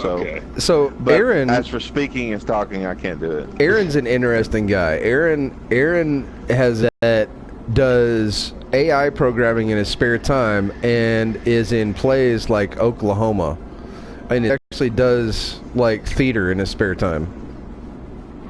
Wow, man. Well, yeah. Is that cool or what? Pretty interesting dude. Yeah, that's what I'm saying. It's like, I mean, you meet. I try to do everything. You meet all types, man. At least once. At least once. Jack of all trades. Well, you know, like I was telling somebody the other day, I've been hunting a lot. I've hunted all over the place. You know, I like going outdoors. I like traveling and seeing places. We went to Colorado one year, up in the mountains. I can't tell you specifically where. It's been a while since I was with some other people. But anyway, I ended up shooting this large elk, which I should not have shot. It's a 50-yard shot with a bow. And it's rare for anybody to even see an elk and be close enough to shoot one. And there I shot one the first day that I was up there. And I got to see that and experience that stuff. And, you know, you're surprised at what can happen. And I sure wasn't planning for that, but... you said with a bow you did that? Yeah, with a bow, yeah. And I know. You know, I couldn't have told you that was going to happen a month beforehand, you know, that especially just to see one, it would have been amazing. So it's not like I'm anything special. It's just that we never know what we're going to have happen to us and things we're going to see and things we're going to experience and do. I wouldn't have been in the theater at all unless a friend was like begging me and threatening me to go, and I went, and things just happened, and I ended up trying out, and I got the part. So you know, I'm not an outgoing person, but I like to try things. I like to go out and do things. I don't want to be crazy, but what he's saying, Boone, is that he's extremely extroverted and he does it to get the attention. No. I would crawl in a hole somewhere. That's my personality. I prefer a hole, but you know, it was all I could do just to get on, you know, that Cobra's live streams. Oh man, let me tell you. hard. The first time I ever called in to a subcast, like a Cobra subcast, I was so nervous. Right. Dude, I was ridiculously nervous. Like you can hear it in my voice if you go back and listen to it. So here's what's funny is like when he called me up and I first answered the call, I got those like jitters at first, right? Yep. But then like so it took a second for me to you know how you wait to be introduced and everything. So it took a second, but in between then I was listening to the conversation that was going on, and I wanted to put my 2 cents in so bad that it like erased any nervousness that was there. I just wanted to state my opinion. You know, right? But I know what you mean. Like when you first get put on the spot, it's like, oh, here we go. Don't sound like an idiot now. Don't think about the live streams you just did. Exactly. Like, and all I did, I just kind of opened my mouth and let nonsense just fly out of it. Is basically all I did. Yeah. And Which is what I do in my live streams, really. Every time the subcast comes up, I'm the same way though. It's like I have to force myself to be a man and just call. Just accept the consequences, because I know it's going to turn out well. But you know, my heart gets to beating and I get to shaking. Oh yeah, sure. And I'm a little nervous every time. Well, because when you're in a Cobra show, it's like the big show. You know, it's like the big. It's the big time. So it's that there's people listening. Like I could put on a live stream at any given time. I really hope you don't end my live stream by messing around with it. I just need to see the back of it. Okay. All right. Oh no. She's messing around with the router. Get cut off. My producer's messing around with the router, so one little yank of that power cord. That's all it takes. Anyway, actually, I've got my router hooked up to an uninterrupted power supply that looks like a car battery. So it's not. Is it a car battery? Yeah, it looks like it. Like you just, it's like, huge. Hardwired your router to your car battery. Yeah, mine is a car battery. His is a car battery. He probably built his own. Yeah. Yep. Yeah, we talked about that once. I did kind of build my own deal because I just did. I like building stuff and making stuff. Alcoholic says that he screwed up and didn't mute the YouTube cast when he called in, and it took him a minute to respond to him because he reminded me to mute it. I remember Banana Republic says, I remember from a stream Ice was talking about 3D printing animals in No Man's Sky. 3D printing. Do you remember that conversation? Yeah, I remember that. I remember the topic. I didn't know who was talking about it though. It's hard for me to keep up who's saying what on Cobra Stream. You know, I had to really learn your voices. Voice. Yeah. The last couple of times there's been like 2 people on there oh man, I can't even think of their names. But 2 kids who sound like almost exactly the same, and the only reason why I could differentiate them is by looking at the Skype screen and seeing like the colored circles pumping every time they talk. But it's hard. If you're watching the stream, it's like, who's saying that right now? Yeah, no. And it if you're on Cobra's show, it makes you nervous because you're like, okay, Cobra's got 30,000 subs. Somebody's listening. And if you sound stupid, by the time it makes it to his channel, you're going to sound stupid in front of a lot of people. You know what I mean? And so it's really kind of nerve-wracking almost. And believe me, I've messed up and sounded stupid in front of that many people, and it's not fun. But it is what it is. You just kind of swallow it and keep on going, whatever. Yeah. Yep. You can't stop. No one's going to notice it in 10 minutes. So that's just is what it is. You know what though? But like honestly, that's not the worst thing that's ever happened on one of Copa's live streams. No, that's true. That is true. That's like you had nothing, and I'm not saying that for you, Cobra. It's nothing you did. Oh, you know what would make a good topic right now is like the most embarrassing thing that's ever happened to me in my whole life. Still to this day, the most embarrassing thing that's ever happened to me in my whole life. My wife knows this story. All right, so I was 14 years old. I was on a family outing, right? Like a vacation to a place called Evans Plunge. It's in South Dakota, right? And so I'm at Evans Plunge. Evans Plunge is built on top of a like a natural spring, and so it's naturally warmed spring water, right? So that all the water's nice and hot. And anyway, we were having a good time. It was like at a family reunion or something like that, right? So we're there, and I see this girl that's running this water slide, right? And I start putting the Mac on this girl. Like, I'm gonna go get her phone number, right? And I'm like, I don't know, I'm 14 years old. I don't know what I'm doing. I'm just kind of like puffing my chest out and like, hey, what's going on, you know? And so and so at one point she starts talking to this other dude, and I'm like, oh man, I gotta get her attention, you know? So this water slide, no joke, it's like 20 feet, 25 feet, 30 feet in the air, and it's straight down, and then it spits you out across the water on a mat. And you just skip across the water, right? And I say, you know what would really impress her? Is if and mind you, this is 14-year-old logic, okay? This is how you think when you're a 14-year-old trying to impress a female. Is I'm going to jump down this thing head first on my mat. Oh, no. And she's just going to think that's the coolest thing ever, right?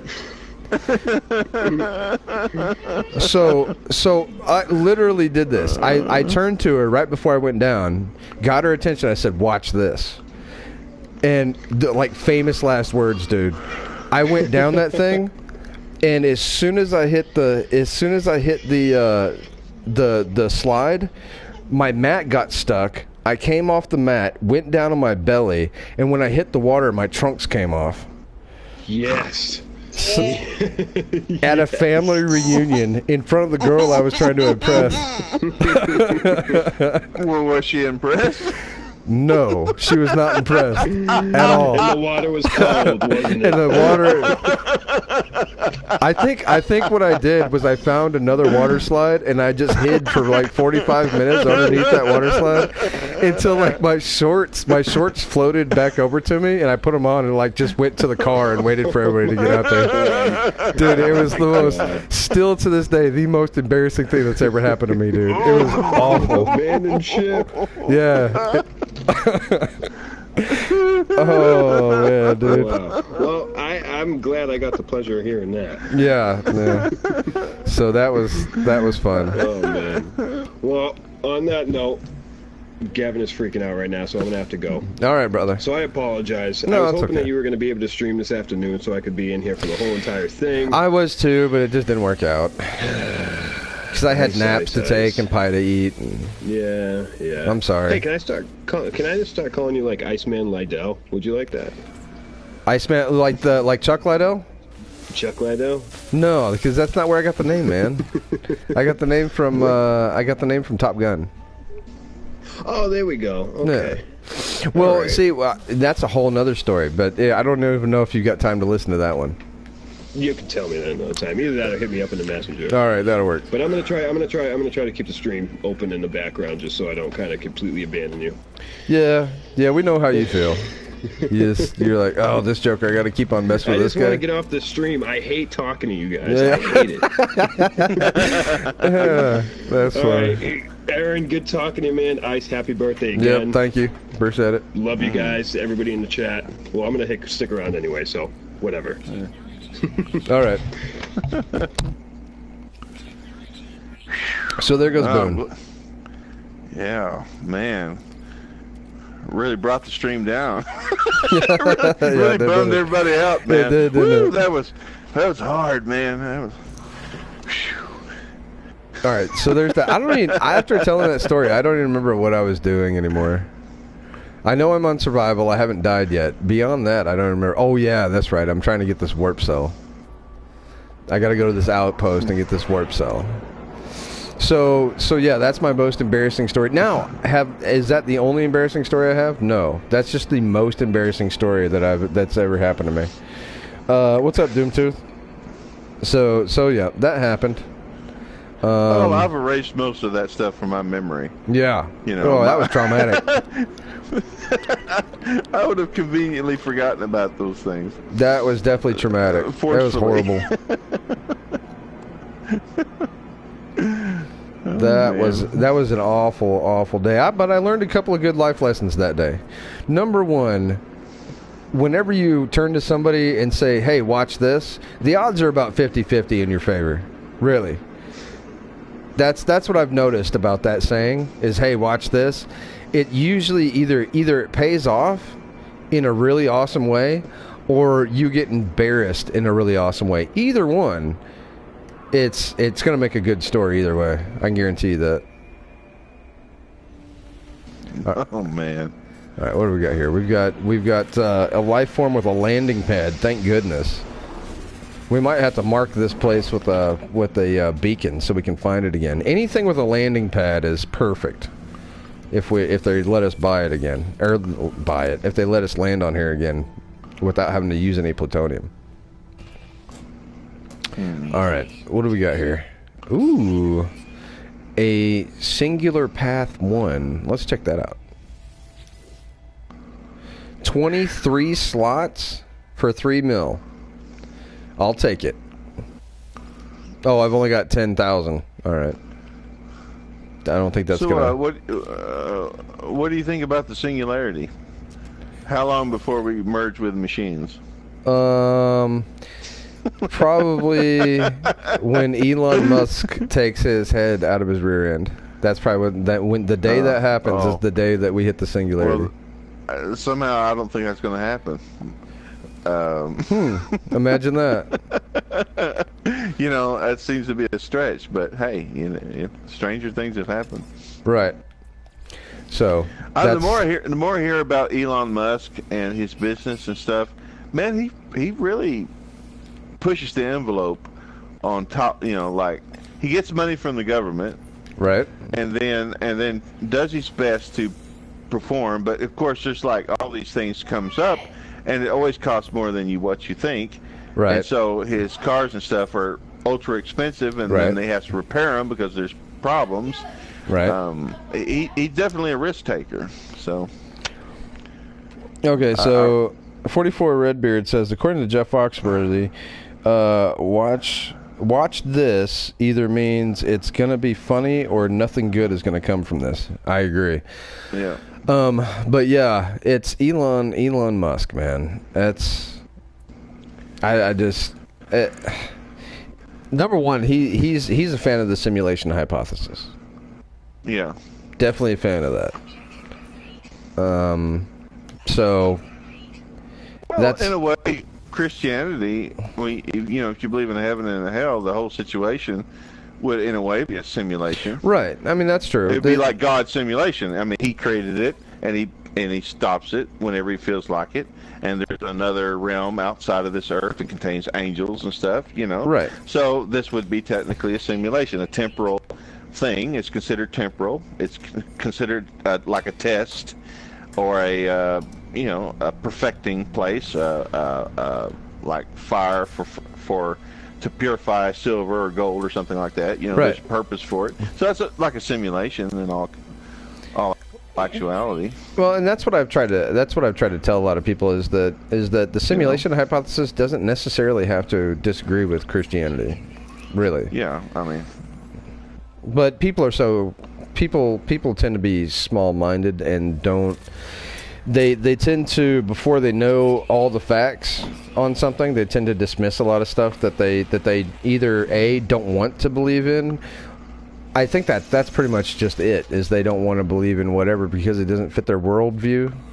And so instead of, it's way easier to dismiss something than change your own personal worldview. Let's put it that way. Yeah, and for some people, they don't really have the mental capacity for it. And I'm not insulting. I'm not calling people stupid. I'm just saying that some people, when I was younger, there's certain things I couldn't fathom. I didn't even want to consider because my mind wasn't ready for it. Michael Phelps. It literally wasn't ready. Yeah, Michael Phelps. Dude, you got a real problem with Michael Phelps, man. Well, man, you're being mean to me. I know, I am. Well, hey, there was when I was a kid. I guess there was a subject that was brought up this last weekend. There were some people talking about the word pride, and from this was church. There were some people in church talking about it, and from a church perspective, the word pride, it's basically saying that you're considering yourself as more valuable and more important than somebody else, and making pride an evil thing, and that's what it represents in most Christian terms. But when you say that you're proud of somebody, that has nothing to do with pride. Right. It's a strange thing. You know, it's like a reward. It's like you're saying you're proud of them. That means they've met some high standard, and that you're trying to reward them by saying that you're proud of them. Well, you're rewarding them for saying, you know, I believe that what you've done or what you stand for makes me happy. Yeah. You know, that type of thing. Right. You have met a standard. You've done something that I admire. And that's what the saying means. But when I was a kid, you know, I remember this when I was a kid. I'm thinking, you know, I don't want to have nothing to do with pride. You know, I don't want to have nothing to do with evil. And I'm afraid to use that term. I'm proud of you and stuff like that. You know, I was like watching myself, and I was listening to others warn you. And when I got older, I realized my mind was able to fathom it, that this has nothing to do with it. And it sounds so simple that I bring it up, but that's how your mind is sometimes. You can't quite fathom some things. Your mind just doesn't want to grasp certain things. And sometimes you just haven't developed enough, your mind hasn't grown enough before you're able to accept some of these more elaborate theories and deeper concepts without it actually, you know, when you were a kid, it might have hurt you in some way to think like that. Maybe your mind just wasn't able to fully put it in its purposeful place. Right. But when you're older, you're able to digest it, I suppose. But it was an interesting thing because the subject come up about pride and stuff, and it was an older man trying to tell everybody, don't use the word pride like you're proud of somebody, because you're suggesting something evil. And I'm thinking, you know, this man hasn't fully grasped the English language yet, apparently. You know, but that's how I was when I was a kid. Right. So I didn't want to like smash him or nothing, or like go after him. But we all have to grow. We all have to grow, and sometimes your mind cannot grasp those simple concepts, or say simple. It's not really simple. Multiple universes, like, you know, that's not simple. The simulation idea, that's not a simple concept. That's not easy to fathom. A predestination. A lot of people can't really put their minds around that because it sort of scares them. They think that the idea of them being led into places, or that things are predestined for them to do, they feel like they're no longer free. Right. But that's not necessarily true. It just means that your destiny was known or was set out beforehand, but you're living in the moment. You know, there's certain concepts that it requires a good mind to really grasp before you can deal with it. So, anyway. What do you think of my comm ball I set so I can find this place again? You like it? Sure. Sorry. I was in the middle of deep thought trying to figure out what to put on that comm ball. I know, I just totally Michael Phelps'd you. I apologize. Would you quit that, man? All right, so I think we're supposed to go back up to the space station now. I think that's a thing. My mind wanders off in those places. No, that's fine. That's good. You know what? I was just telling somebody else that I couldn't wait until you came back on the show, because you are a very interesting guy to talk to, and you keep the topics deep. So I enjoy having you on the show, and I think everybody else does too. Well, the things that interest me really gets into like. I always like to push the envelope on myself because I like to grow. I like to increase my understanding of things, and it helps me in the long run.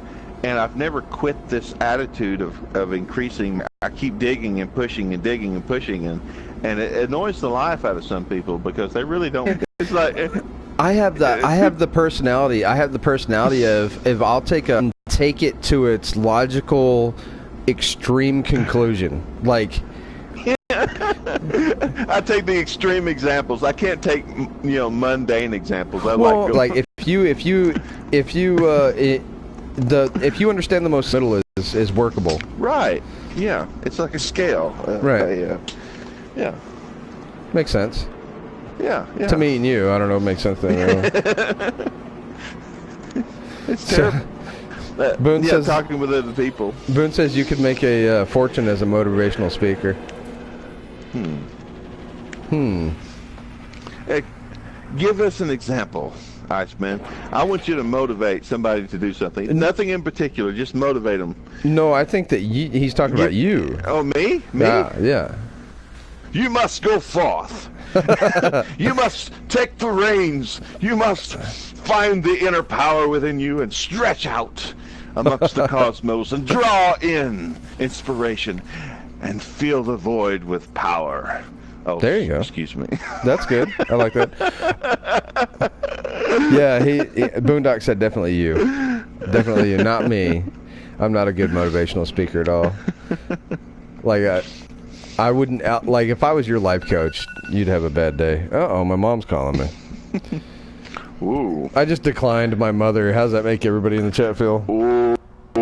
Because I'm yeah, exactly. Happy birthday to me.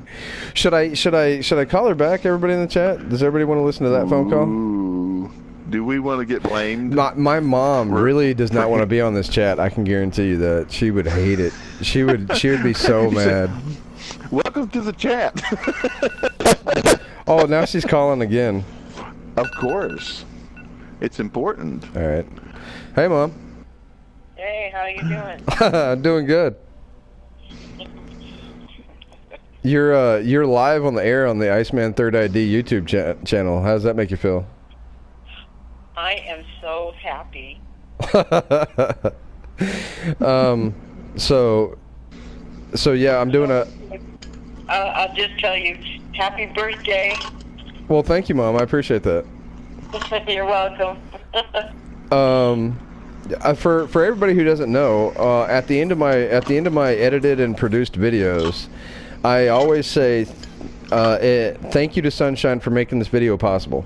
Well, you're listening to Sunshine right now. This is who I'm talking about. Aww. So there's that. Hope you're having a groovy night. So thank you, Mom. I appreciate all your support you've given me over the years, and thank you for helping me get to 39 years old. I didn't think I'd make it this far. Oh, I had faith in you. Somebody's got to do it. Right?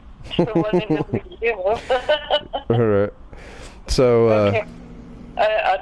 I'll let you get back to No Man's Sky. Okay. And everybody just have a great time. Just had to call my boy. I'm sorry to hear about your car. Oh, well, we're going to have a new one soon. Okay, good. All right. And everything's going to be okay. It was my baby, though, you know. No, I know. No, she for everybody in the chat, she drives a Dodge Viper. It's got 540 horsepower. She's so full of it. It's a Spider. Oh, it's a Spider. Yeah, of course. It's James Dean's car. Yeah, that's it. Yeah. No. Anyway. She wrecked it in a racing accident the other day. Yeah. Okay. It was the drift that went all wrong. Right. So, thank you for being a guest on the Iceman Third ID YouTube channel. I appreciate that, Sunshine.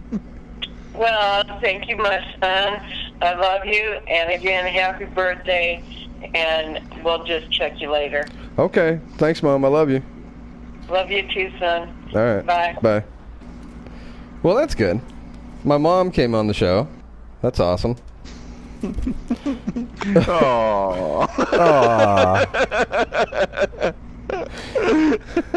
She doesn't have a Viper. It was like some old Buick, or like a Lincoln Town Car, or something, some nonsense like that. It's a '69 Camaro SS. Yeah, no, she would love that. Really, for real. Yeah. She would love that. I love those cars. I love that breed of car. You know. That's just her, like with a T-top or something. She would dig that for real.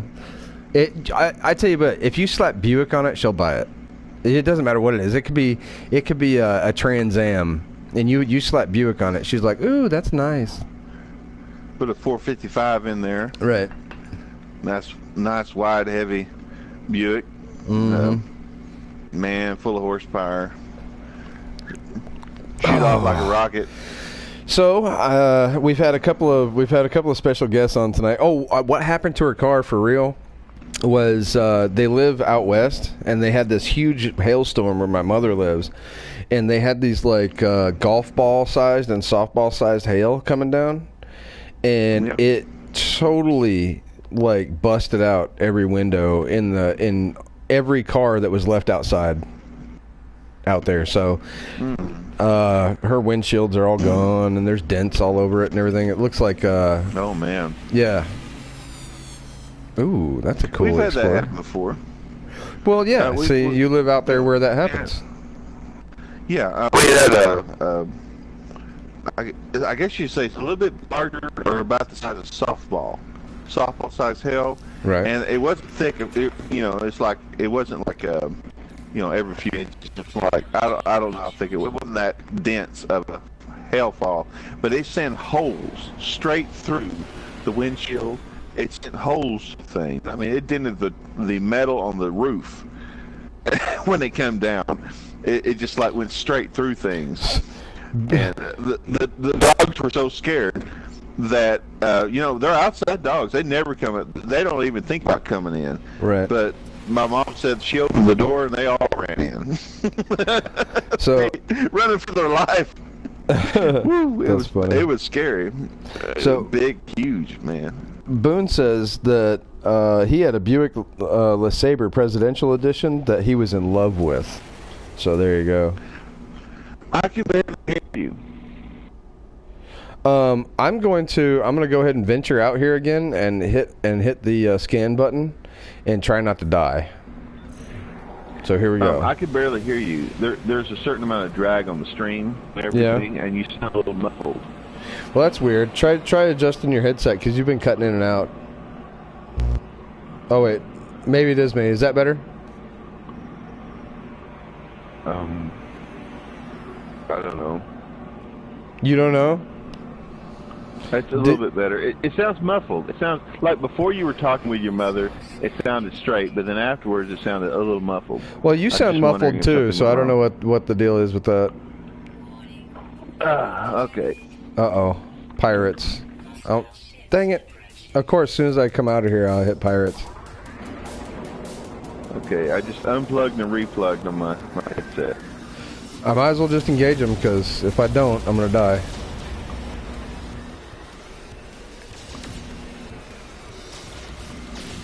Oh. Somebody's helping me? Is somebody helping me right now? Somebody's helping me. How is that a thing?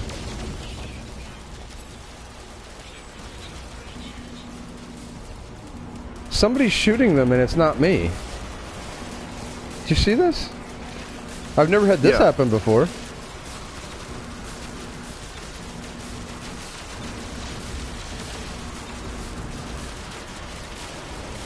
Come on, go up. I wonder if somebody's dragging our internet down some. Might be on my end. Possibly. Whoops. I'm going to take a peek and see if the internet's being used somewhere else. Somebody might be on Netflix and tearing everything, or whatever. Quite possibly. I'm going to check. Yeah, I'll check. It don't take a second. Okay.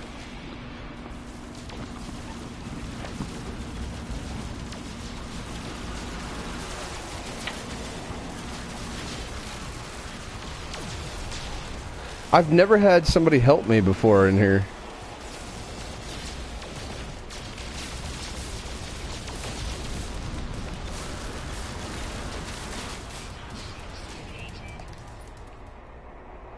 Huh. That's crazy. Never seen that before. I've been playing this for I don't know how long. I've never seen that before. And I just used all of my extra stuff now. Hey, look, guys, I got attacked by pirates. And, I'm still alive. How does that make you feel? Makes me feel pretty dang good. Alright, so now, what's my mission? Build a hyperdrive? What do I need to build the hyperdrive? Let's check. Where do I want to build the hyperdrive? That's an even more important question. I think that... Let me see here. This would be a good spot for the hyperdrive. You sound better. I'm back. I think it was on your end, probably.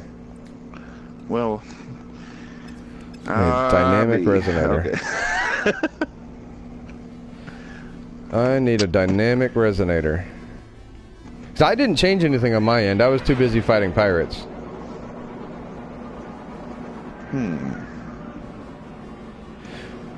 Alright, let's see if anybody lands in here, because I really need a dynamic resonator.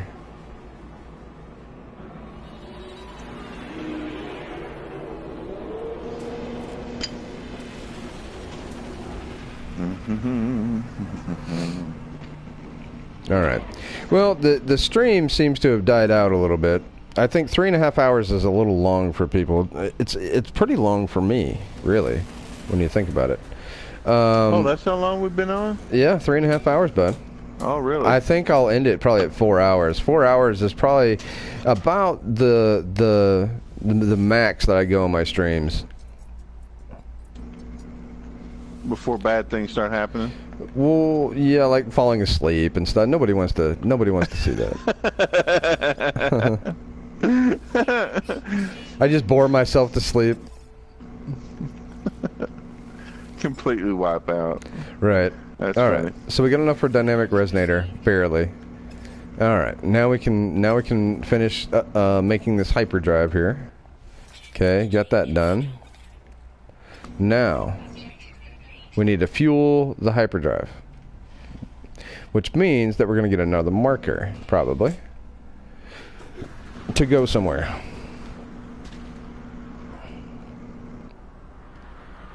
I like the flying toasters, though. Those are pretty cool. Like that right there, that is an awesome looking ship. I mean, just the color palette and the nose and the cool decals on the side. I mean, look at that decal, dude. That's a cool decal. I don't care what anybody says. That's a cool decal. I think those are Viking decals, too. That's a neat ship. That's a neat looking ship. I just like it. Anyway. Well, that's one of my ships. I mean, I have a ship similar to that. So, yeah, it's pretty neat. Bigger size. But,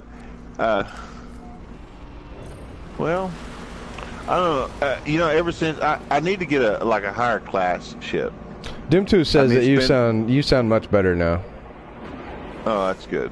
And you do sound much better now. So my silky voice, yeah. Yeah, you're silky. That's how I'd describe it.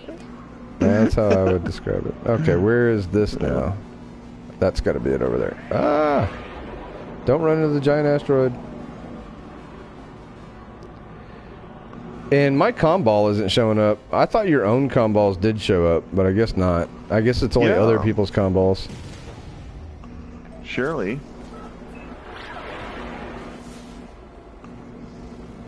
You would think. That's interesting. Because I've already discovered where this comm ball is at. Unless that outpost is the outpost I left the comm ball on. Which I should be able to see my comm ball right now. And I can't see it.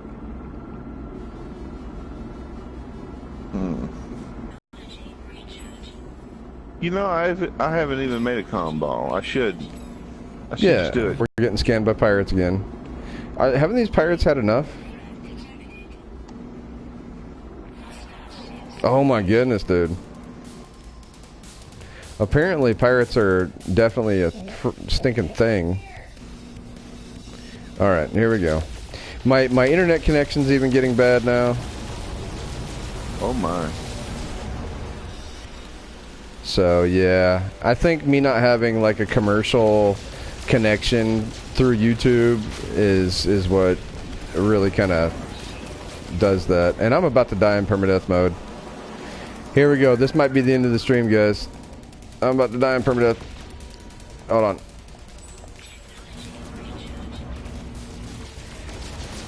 Come on. No. Oh, he's pulling a S maneuver here. Come on, get him. There we go, got him. Dude, these pirates are a real thing on this game. In permadeath mode, because like if I died here, I would be dead. So you know, it's you're gonna have to go back to the old text adventure games and explain everything you see. I know, right? Over to my left, I see a tree. Is that what I was doing? Of fire on it. Is that what I was doing? Yeah, that's what you need to do. Oh, that's what I need to do. Because we can't see you, but we can hear you. Oh no, for real? Yeah. Oh, the stream cut off. Well, we can hear you just fine, I think. Did it? Oh no, that's right. I'm live with you, so. Yeah. I don't know if they can hear it. Can anybody hear it? Yeah. They're here. Man? Or maybe they're not. No, it's over with. It cut off. I'm no longer broadcasting, I don't think. Actually, it says I am. We can hear. It says we can hear Ice. You can hear me, but you can't see me.